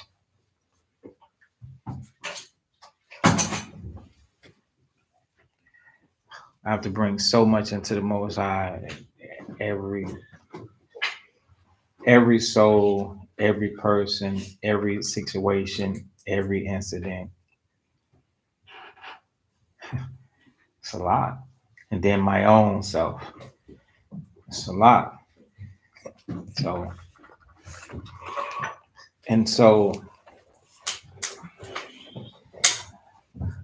with all the supplications that has to come forth, I often wonder, like, okay, Lord, you know, just like a man would with another man. You know, why this way and not that way? You know, why not do it this way? You know, and the way that I want things done is a way that I will be able to see it. You know, so uh, I had this water service. So the reason why I'm saying this because things is hitting the fan for Israel. And the Lord went straight unto the person that can do something about it. The Most High, he ain't playing check or checkers. Most High is being spirit. He playing spirit, game of spirits. So now he stirring the memory of this guy while he's laying up on his bed about the book of records of the Chronicles of Persia. That's not the Bible. Pay attention. That's not the Bible. Every race of people and every nation of people have chain of events of things that happen and things that transpire. This is ours. This is personal to the Israelites. This is not a white man's book. This is not the Constitution. The Constitution was written by Esau based upon Esau's records that they have throughout their time, not the Bible. This was only capitalized as a universal weapon to use against all people because you do believe in God.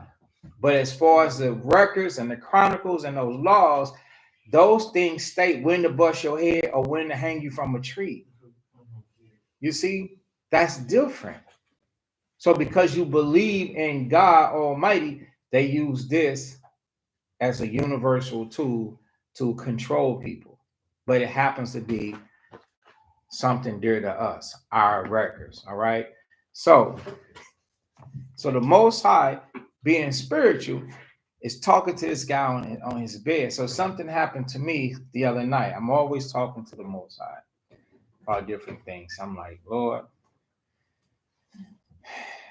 answer me pertaining to something, you know. And then I just have to keep going. So I had this water leak in front of my house about 4 or 5 years ago.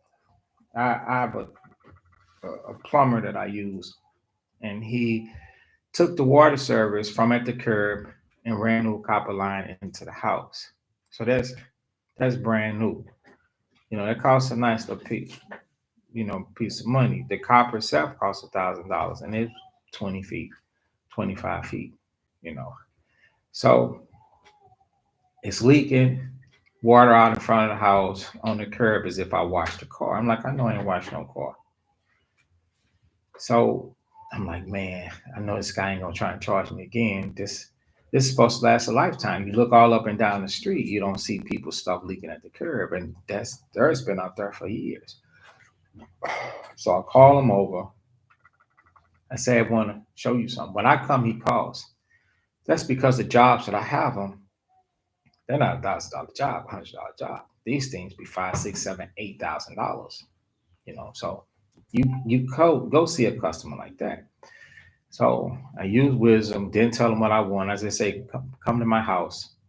You know, I want to show you something. He said, all right. He come right away. So he come right away. I said, you said curb leaking? I said, it shouldn't be leaking, you know. He said, oh, you know, he's talking and he's real polite, he's real cool. James, weren't you there? That's what you told me about. Okay. So I take him in and show him, you know. So it's still bothering me, you know, because water was going this way and water was going that way, and then water was coming up against the foundation of my house and it was leaking on the inside a little bit, right? I'm like, Lord, if it ain't one thing, it's another. I'm never gonna get caught up, you know, what's going on. So then I had this dream that I didn't tell nobody about the dream. So I had this dream that the people showed up and they was like, I'll ask them, do you need me to move this car? And it's like, no, we're gonna get it from here. And then I heard them tell somebody in the dream that they're gonna put something down and they're gonna pull it back. And I'm like, what? How you that? See, the plumber told me to call the city, and if it's leaking at what he put in, he thought that it was the main in the street coming this way, leaking towards it. But if it's what he put in, he'll put it in for free. But I didn't want him to do the work no more. I wanted the city to do it because they're going to be more professional. They're going to hold themselves with quality and all of that, even though he could get the job done. So the city came out and told me what it was. I still didn't call him. The city is fixed. They fixed it for free. So, but the thing is, in the dream, they told me that they were going to put something down and pull it back, right? So, a couple of days. So I go home maybe the next day, or let's say give it 2 days. It's 2 days, and Kasai say, "Oh yeah, the city been out here." I said, "Yeah, okay." What they say? They said she said they put something down and and sucked all the water up, right? I said, okay. I wonder what you know. So the following day, I hear him out there. The dog is barking because somebody's on the front. I go out there. It's a big old hole in the curb where all the dirt is. You know what they did? They put something down and pulled it back.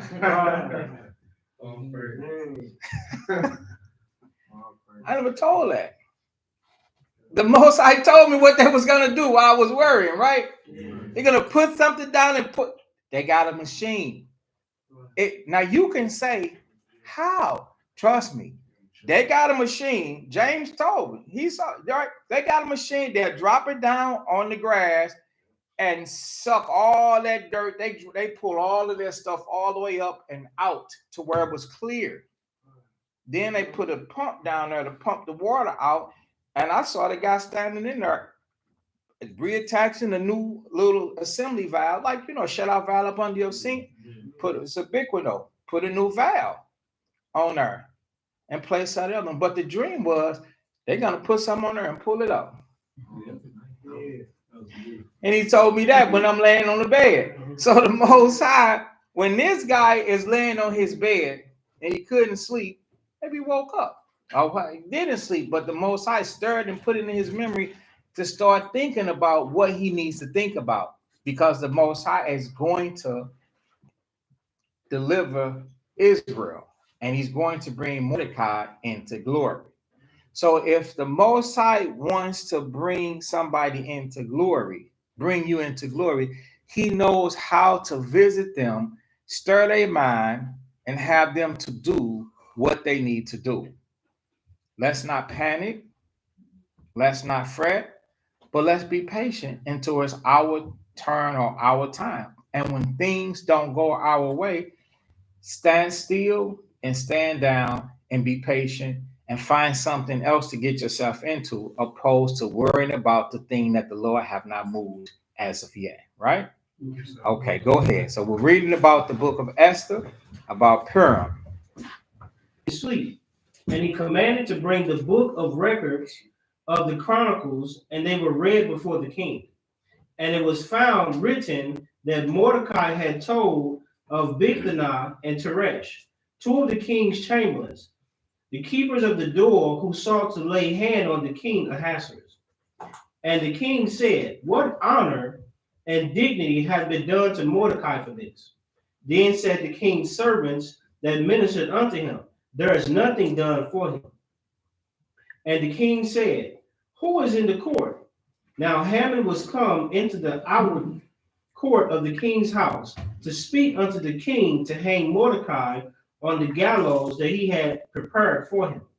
And the king's servants said unto him, behold, Haman standing in the court. And the king said, let him come in. So Haman came in, and the king said unto him, what shall be done unto the man whom the king delighted to honor? Now Haman thought in his heart, to whom would the king delight to do honor more than myself? And Haman answered the king, for the man whom the king delighted to honor, let the royal apparel be brought, which the king used to wear, and the horse that the king rideth on, and the crown royal which is set on his head. And let this apparel and the horse be delivered to the hand of the one of the king's most noble princes, that they may array the man withal whom the king delighted to honor, and bring him on horseback through the street of the city, and proclaim before him, thus shall it be done to the man whom the king delighted to honor. Then the king said to Haman, make haste, and take the apparel and the horse, as thou hast said, and do even so to Mordecai the Jew, that sitteth at the king's gate. Let nothing fail of all that thou hast spoken. Then took Haman. So the whole time that Mordecai, that the nation was under pressure, Mordecai was leading and counseling. He went straight to Esther and knowing what to do and all this, that, and the third. Who was looking at Mordecai's poise, faith, and belief and instructions? That's right. The Most High was. See? So that's how, brothers, that's how we got to be. When stuff is happening, you still got to keep it together, be able to instruct, and keep the faith and faithful diligenceness before even coming to that. She never thought she would end up being a queen. She just applied the scriptures. Don't do the right thing for rewards. Do the right thing because it's the right thing to do. Go ahead. Verse 11. Then took Haman the apparel and the horse, and arrayed Mordecai, and brought him on horseback through the street of the city, and proclaimed before him, thus shall it be done unto the man whom the king delighted to honor. And Mordecai came again to the king's gate, but Haman hasted to his house mourning and having his head covered. And Haman told Zeresh his wife and all his friends everything that had befallen him. Then said his wise men and Zeresh his wife unto him, if Mordecai be of the seed of the Jews, before whom thou hast begun to fall, thou shalt not prevail against him, but shall surely fall before him. And while they were yet talking with him, came the king's chamberlains and hastened to bring Haman unto the banquet that Esther had prepared. Chapter 7 and 1. So the king and Haman came to the banquet with Esther the queen. And the king said again unto Esther on the second day at the banquet of wine, what is thy petition, Queen Esther? And it shall be granted thee. And what is thy request? And it shall be performed even to the half of the kingdom. Then Esther the queen answered and said, if I have found favor in thy sight, O king, and if it please the king, let my life be given me at my petition, and my people at my request. For we are sold, I and my people, to be destroyed, to be slain, and to perish. But if we have been sold for bondmen and bondwomen, I had held my tongue, although the enemy could not countervail the king's damage. Then the king Ahasuerus answered and said unto Esther the queen, who is he, and where is he, that durst presume in his heart to do so? And Esther said, the adversary and enemy is this wicked Haman. Then Haman was afraid before the king and the queen. And the king, arising from the banquet of wine in his wrath, went into the palace garden. And Haman stood up to make request for his life to Esther the queen. For he saw that there was evil determined against him by the king. Then the king returned out of the palace garden into the place of the banquet of wine. And Haman was fallen upon the bed whereon Esther was. Then said the king, will he force the queen also before me in the house? And as the word went out of the king's mouth, they covered Haman's face. That's with the black hood, right? Yeah, put the bag on him.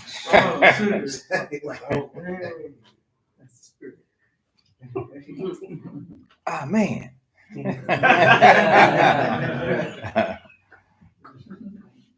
Verse 9. And Harbona, one of the chamberlains, said, before the king, behold also the gallows 50 cubits high, which Haman had made for Mordecai, who had spoken good for the king, standing in the house of Haman.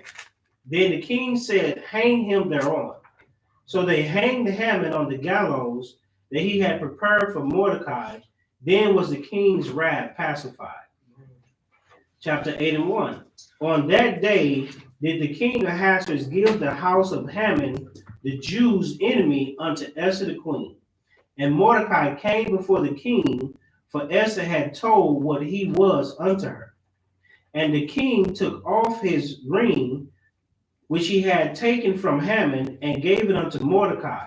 And Esther set Mordecai over the house of Haman. Right. So now Esther got servants, and Mordecai now being the right-hand man of the king. Yeah, he got promoted. Okay. All right. And Esther spake yet again before the king, and fell down at his feet, and besought him with tears to put away the mischief of Haman the Agagite, and his device that he had devised against the Jews.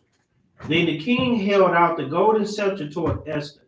So Esther arose and stood before the king, and said, if it please the king, and if I have found favor in his sight, and the thing seem right before the king, and if it be pleasing in his eyes, let it be written to reverse the letters devised by Haman, the son of Hammedatha the Agagite, which he wrote to destroy the Jews, which are in all the king's provinces. So stop before we go. Listen to what she's saying.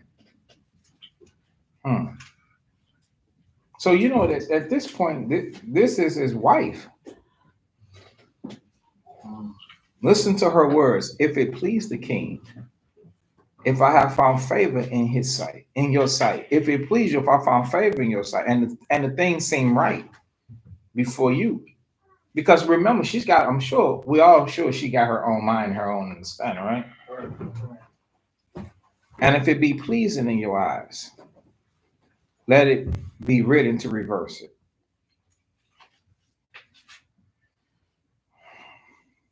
Women, you ought to take a look at that. If it please you, if I have found favor in your eyesight, if it seem right into you, if I be pleasing in your eyes. Go ahead. Verse 6. Verse 6. For how can I endure to see the evil that shall come unto my people? Or how can I endure to see the destruction of my kindred? Then the king Ahasuerus said unto Esther the queen, and to Mordecai the Jew, behold, I have given Esther the house of Haman, and him they have hanged upon the gallows, because he laid his hand upon the Jews. Write ye also for the Jews as it liketh you, in the king's name, and seal it with the king's ring. For the writing which is written in the king's name and sealed with the king's ring may no man reverse. Then were the king's scribes called at the time in the 3rd month, that is the month Sivan, on the 23rd day thereof. And it was written according to all that Mordecai commanded unto the Jews, and to the lieutenants, and to the deputies, and the rulers of the provinces which are in India unto Ethiopia, and 127 provinces, unto every province according to the writing thereof, and unto every people after their language, and to the Jews according to their writing and according to their language.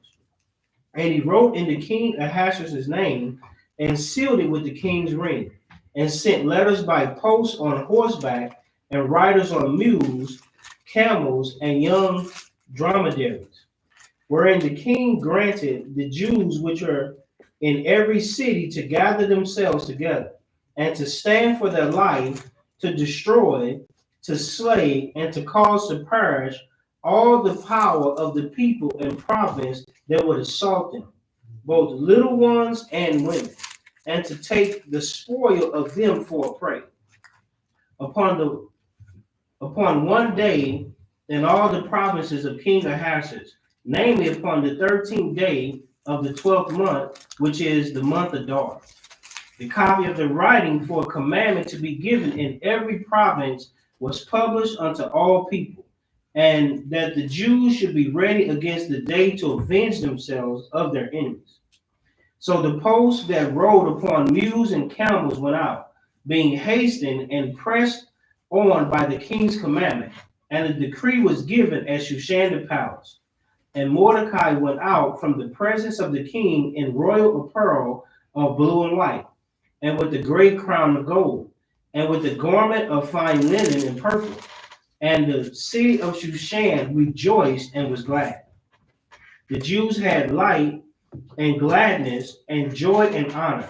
And in every province and in every city, whithersoever the king's commandment and his decree came, the Jews had joy and gladness, a feast and a good day. And many of the people of the land became Jews, for the fear of the Jews fell upon them. Chapter 9 and 1. Now in the 12th month, that is the month of Adar, on the 13th day of the same, when the king's commandment and his decree drew near to be put in execution, in the day that the enemies of the Jews hoped to have power over them, though it was turned to the contrary, that the Jews had rule over them that hated them. The Jews gathered themselves together in their cities throughout all the provinces of King Ahasuerus, to lay hand on such as sought their hurt, and no man could withstand them, for the fear of them fell upon all people. And all the rulers of the provinces and lieutenants and deputies and officers of the king helped the Jews, because the fear of Mordecai fell upon them. For Mordecai was great in the king's house, and his fame went out throughout all the provinces, for this man Mordecai waxed greater and greater. Thus the Jews smote all their enemies with the stroke of the sword, and slaughter, and destruction, and did what they would unto those that hated them. And in Shushan the palace the Jews slew and destroyed 500 men, and Parshandatha, and Daphan, and Aspatha, and Poratha, and Adaliah, and Aridatha, and Parshmatha, and Arsiah, and Aridia, and Vejestatha, the 10 sons of Haman, the son of Hammedatha, the enemy of the Jews, slew they. But on the spoil they laid not their hand. On that day, the number of those that were slain in Shushan the palace was brought before the king. And the king said unto Esther the queen, the Jews have slain and destroyed 500 men in Shushan the palace, and the 10 sons of Haman. What have they done in the rest of the king's provinces? Now, what is thy petition, and it shall be granted thee? And what is thy request further, and it shall be done? Then said Esther, if it please the king, and if it be granted to the Jews which are in Shushan to do tomorrow, also according unto this decree, this day's decree, and let Haman's 10 sons be hanged upon the gallows, and the king commanded it so. Right, to avoid avenging. And Haman didn't, he was going to destroy all the sons of Israel, as many as he possibly could. All right. Verse 15. For the Jews that were in Shushan gathered themselves together on the 14th day, also of the month of Adar, and slew 300 men at Shushan. But on the prey they laid not their hand. But the other Jews that were in the king's provinces gathered themselves together, and stood for their lives, and had rest from their enemies, and slew of their foes 70 and 5,000. But they laid not their hands on the prey. So notice the Israelites came together in time of need. Okay, go ahead. On the 13th day of the month of Adar, and on the 14th day of the same rested day, and made it a day of feasting and gladness. But the Jews that were at Shushan assembled together on the 13th day thereof, and on the 14th thereof, and on the 15th day of the same they rested, and made it a day of feasting and gladness. Therefore the Jews of the villages that dwelt in the walled towns made the 14th day of the month Adar a day of gladness and feasting. So you're gonna notice that Israel, based upon when they received letters and when they read instructions, decided to declare, okay, when they was gonna do it. But Mordecai is gonna clarify how it to be done, because he then became like a governor in Israel, and also being a right-hand man to Ahasuerus. All right, so go ahead. 19. Therefore the Jews of the villages that dwelt in the unwalled towns made the 14th day of the month Adar a day of gladness and feasting, and a good day, and of sending portions one to another. And Mordecai wrote these things and sent letters unto all the Jews that were in all the provinces of the king Ahasuerus, both nigh and far, to establish this among them, that they should keep the 14th day of the month Adar and the 15th day of the same yearly. Right. So you see how Mordecai established something, even though it started with the 13th, the 14th, the 15th, Mordecai said, we're going to establish it the 14th and the 15th. All right, because that's who the Most High orchestrated the deliverance through, Mordecai. So we're going to listen unto the servant of the Most High that the Most High used, and not just the people out there having a good time who started on the 13th to 14th and then they rested. Okay, so go ahead. Verse 22.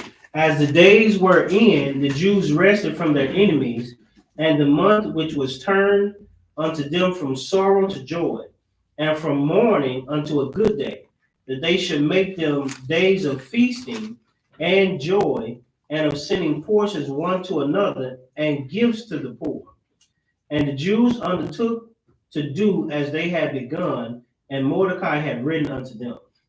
Because Haman the son of Hammedatha the Agagite, the enemy of the Jews, had devised against the Jews to destroy them, and had cast Pur, that is, the lot, to consume them and to destroy them. But when Esther came before the king, he commanded by letters that his wicked device, which he devised against the Jews, should return upon his own head, and that he and his sons should be hanged on the gallows. Wherefore they called these days Purim, after the name of Pur.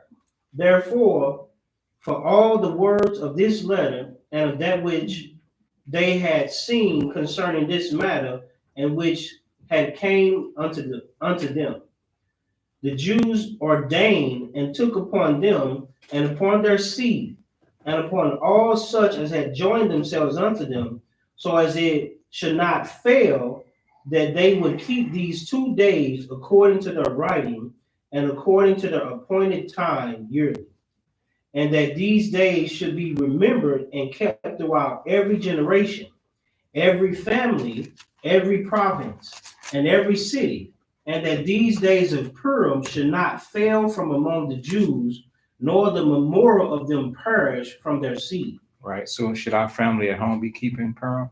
That's right. We're still generating. So when people when they say, "Well, I know that we're the people of the book," okay, people of the book, then you should be keeping Purim. So I would like to say that we should start going through and edifying our people before time come, so that Lord's will, their spirit return and change to educate themselves and keep these days, and not just, okay, well, we're in the Feast of Purim and they wasn't informed.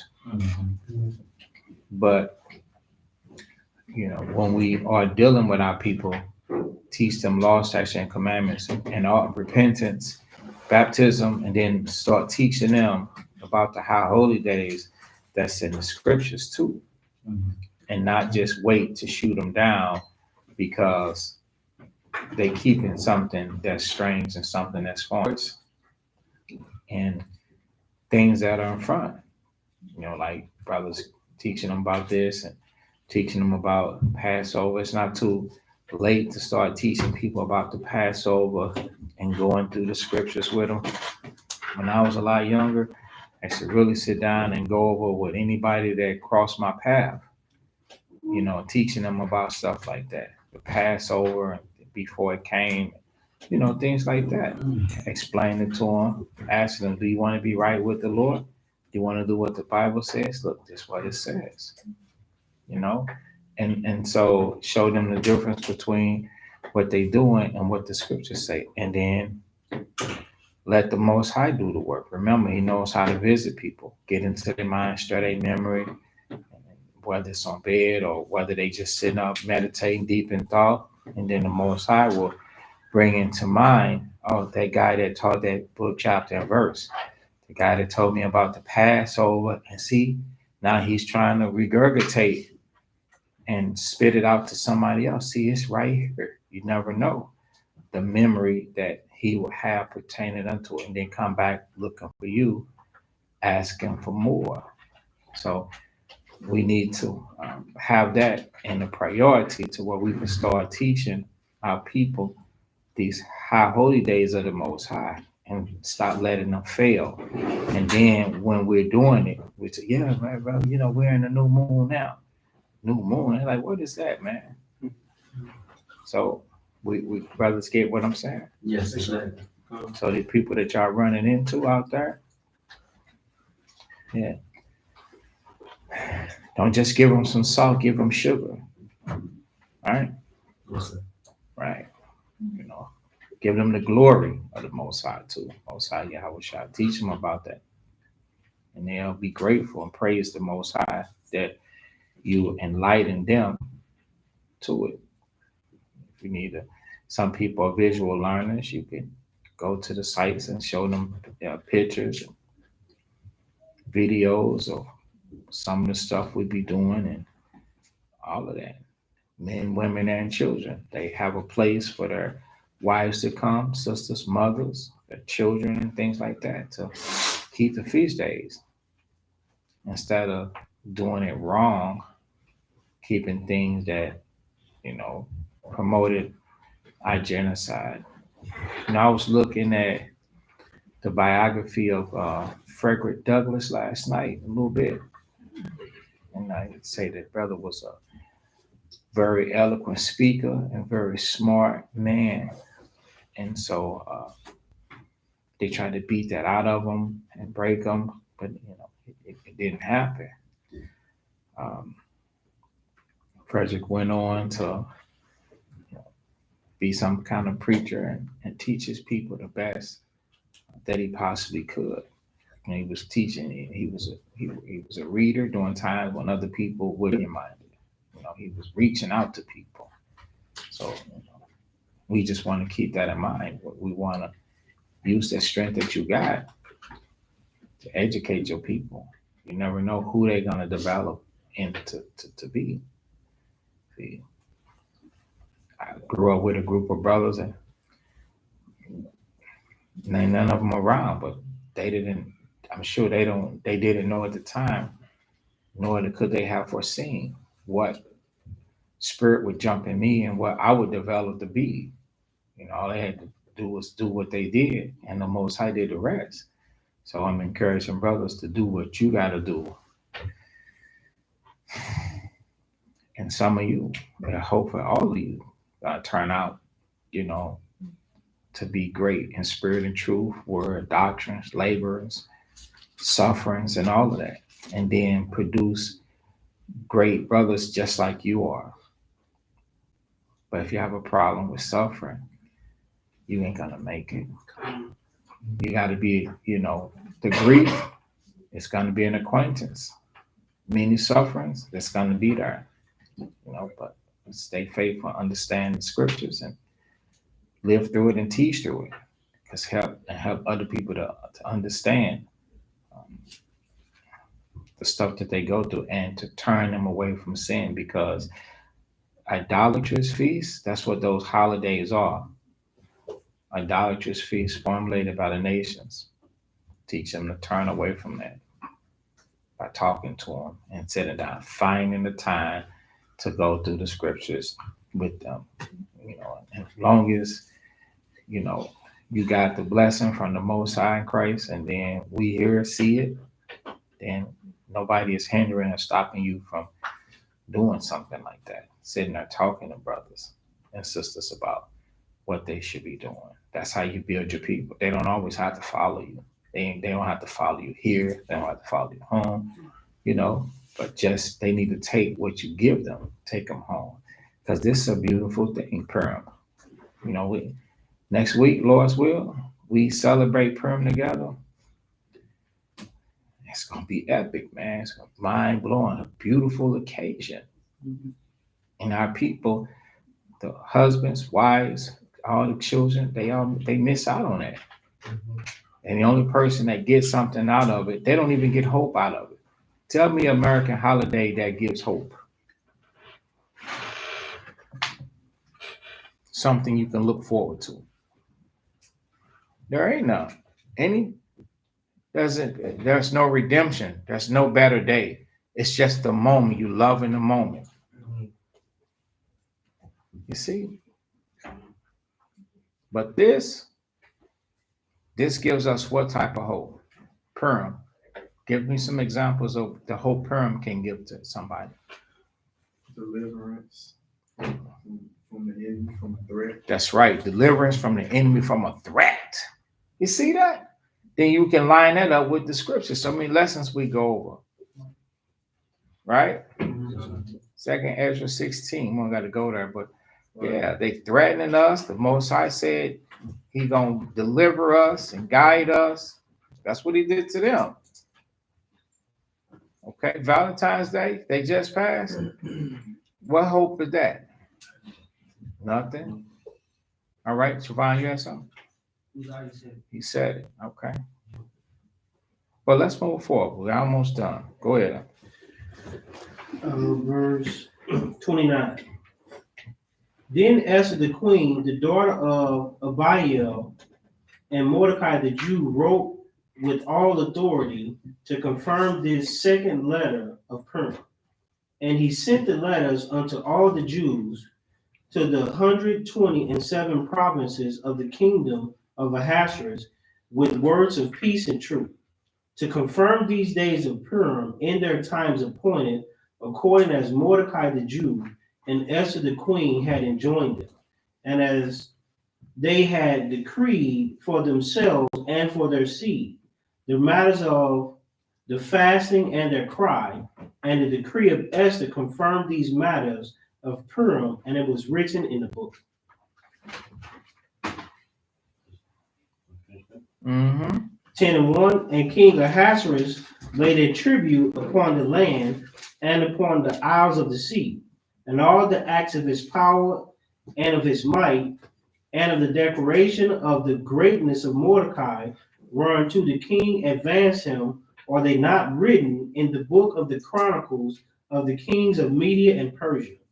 For Mordecai the Jew was next unto the king Ahasuerus, and great among the Jews, and accepted of the multitude of his brethren, seeking the wealth of his people, and speaking peace to all his seed. So what got him exalted? Seeking the wealth of his people, humbling himself. That got him exalted to the point where he went all the way to the top. Now go to the rest of the Acts, rest of the book of Esther in the Apocrypha.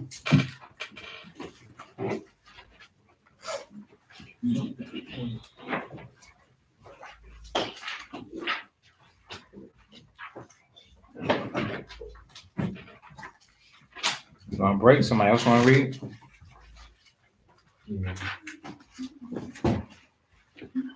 You're right. Okay, he can keep going then. Just say.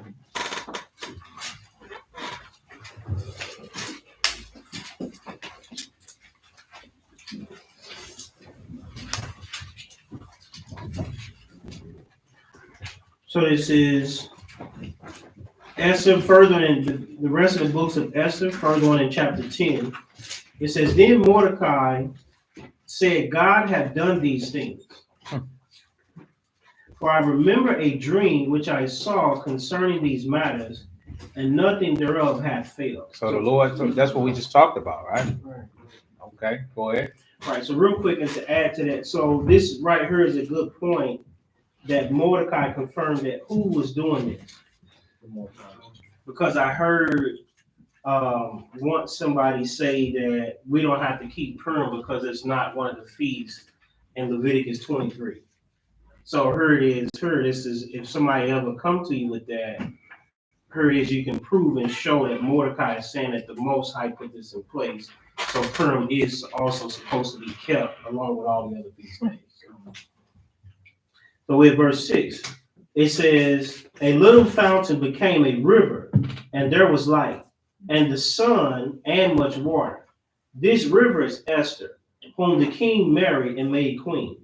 And the two dragons are I and Haman. And the nations were those that were assembled to destroy the name of the Jews. And my nation is this Israel, which cried to God, and were saved. For the Lord had saved his people, and the Lord had delivered us from all those evils, and God had wrought signs and great wonders, which have not been done among the Gentiles. Therefore hath he made two lots, one for the people of God, and another for all the Gentiles. And these two lots came at the hour and time and the day of judgment before God among all nations. So God remembered his people and justified his inheritance. Therefore those days shall be unto them in the month Adar, the 14th and 15th day of the same month, with an assembly and joy and with gladness before God, according to the generations forever among his people. Chapter 11 and 1. In the 4th year of the reign of Ptolemaeus and Cleopatra, Dosterus, who said, I think we can stop. Okay. So any questions? Go ahead. So in Esther chapter 9 and verse 20, when it says and gifts to the poor, does that mean we actually like can go out and give gifts to the poor? Yes, sir.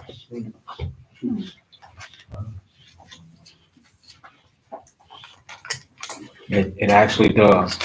And actually I was considering, I said I was going to meditate on it. I spoke about it on the way over here, whether there would be a major overhaul pertaining to this. But absolutely.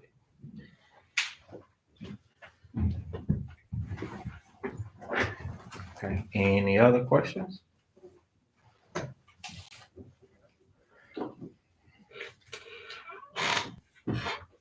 Any questions online about Purim?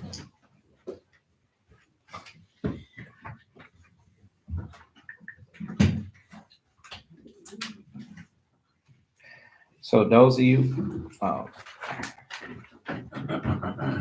there's nothing wrong. Maybe brothers and sisters should try, and those of you that are not,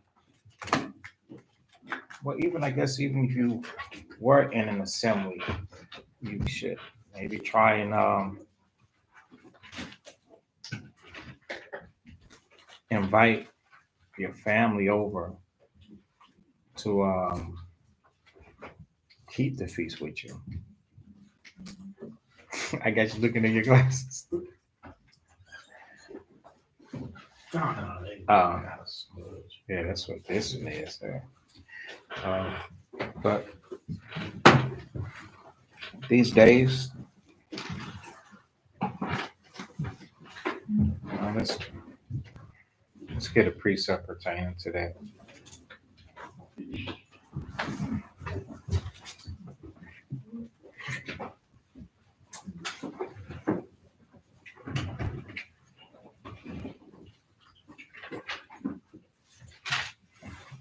Let's see.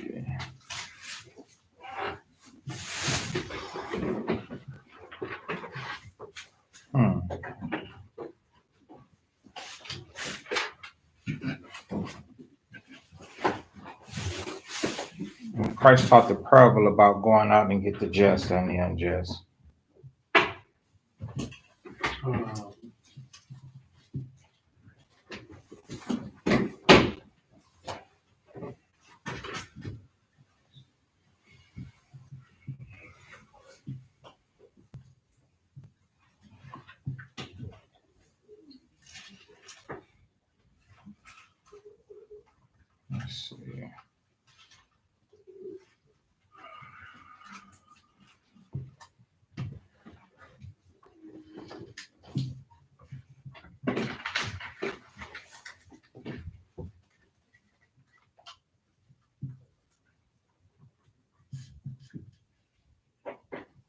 How do you say it?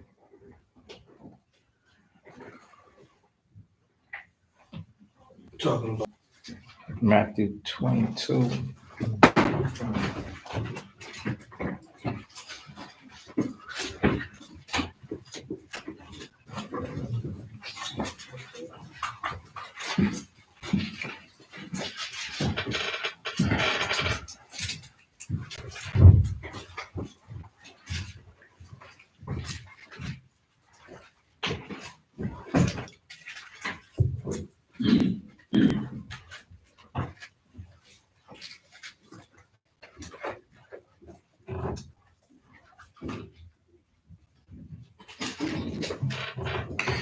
Okay, Matthew 22 and in verse 30.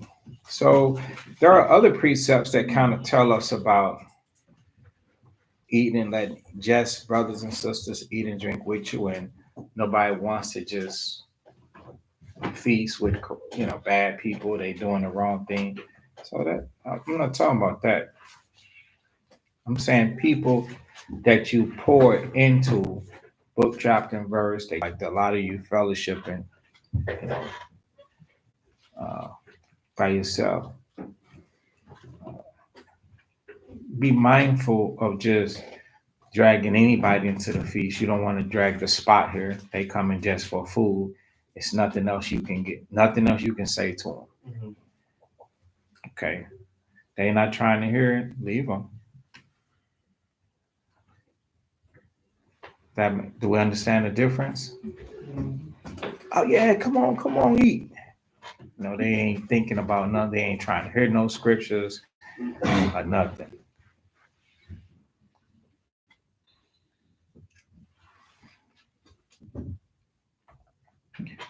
So Matthew 22, and what I say now, yes, nah, Matthew 22 and 9. I don't know, it's a 30. Matthew chapter 22 and 9.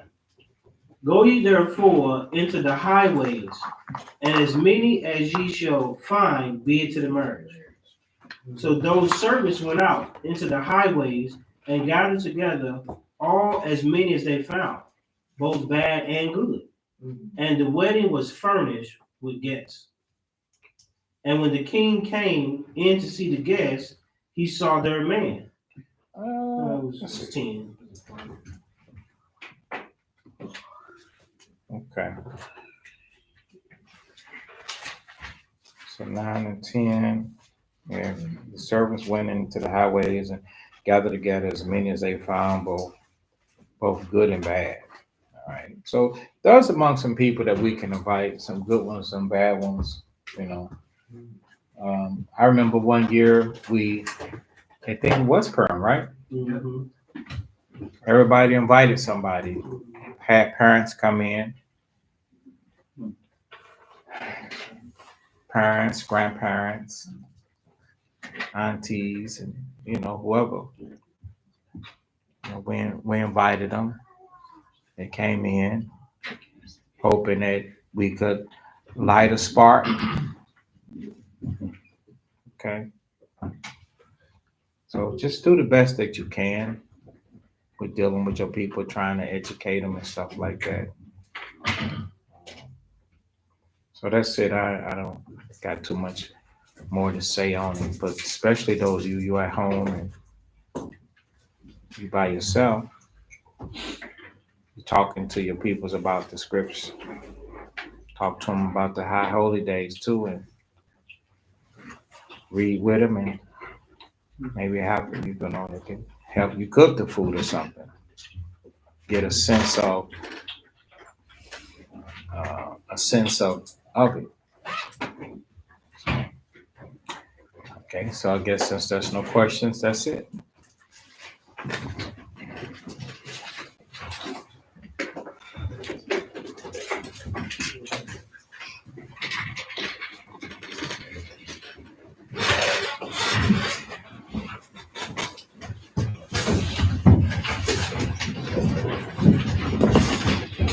All right, Matthew 26.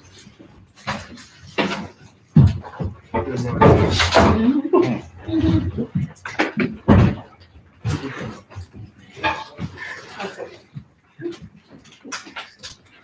of Matthew, chapter 26 and verse 6. Now when Christ was in Bethany in the house of Simon the leper, there came unto him a woman having an alabaster box of very precious ointment, and poured it on his head as he sat at meat. But when his disciples saw it, they had indignation, saying, to what purpose is this waste? For this ointment might have been sold for much and given to the poor. When Christ understood it, he said unto them, why trouble ye the woman? For she hath wrought a good work upon me. For ye have the poor always with you, but me ye have not always. For in that she hath put this ointment on my body, she did it for my burial.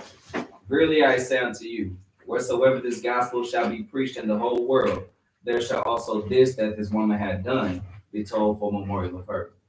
So I want to give all praises to the Most High for sending this woman Mary with a broken and contrite spirit to comfort Christ before his burial.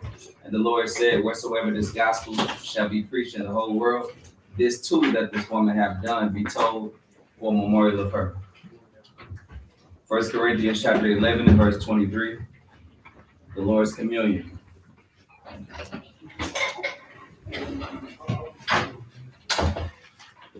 For I have received of the Lord that which also I delivered unto you, that the Lord the Christ, the same night in which he was betrayed, took bread. And when he had given thanks, he brake it and said, take, eat, this is my body which is broken for you. This do in remembrance of me. After the same manner also he took the cup when he had supped, saying, this cup is the New Testament in my blood. This do ye as often as ye drink it in remembrance of me. For as often as ye eat this bread and drink this cup, ye do show the Lord's death till he come.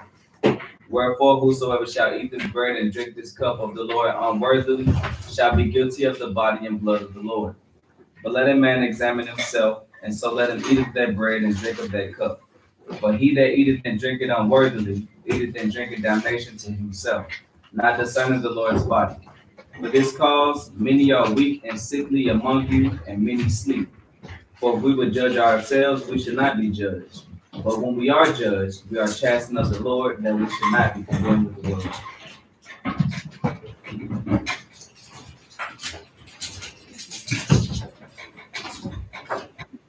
It's a in the new economy.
Okay, Israel.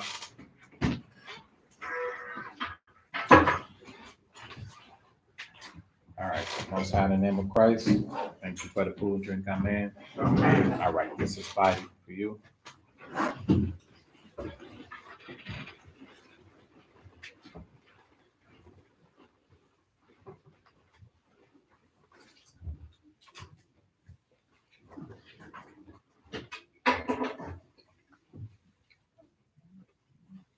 right. This is blood.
and believe. And plus, instead of Christ, they say Christian.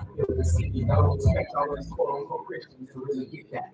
I hope we don't see people live that and we get back. I feel like people don't hate me now since I'm revealing things. I hope you keep revealing how you are true. It's everyone you are with. With limited data, you have a view of everything. You can connect with all your team members in anyone, and everything is easily customizable. You can add a column,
Like that's legal.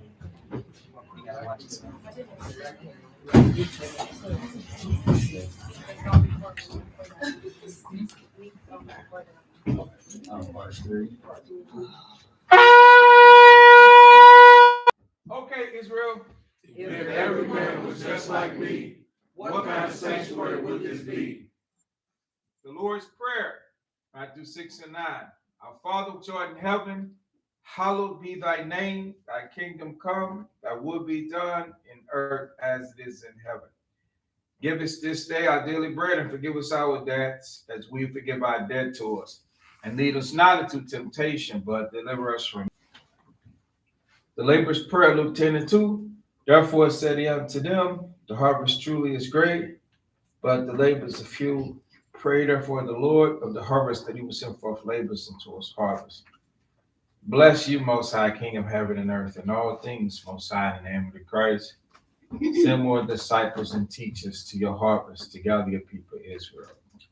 And send counsel behind your laws to establish for thy people Israel. Give to us strength to break down our lives with thy word. In Christ's name we pray, amen. Amen. All right. Get them up here. The blessing of Israel. Numbers chapter 6 and 24. Children of Israel, the Lord bless thee and keep thee. The Lord make his face shine upon thee and be gracious unto thee. The Lord lift up his countenance upon thee and give thee peace. In Christ's name we pray, amen. Amen. Children of Israel, bless one another. Most High and Christ bless you all.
Okay,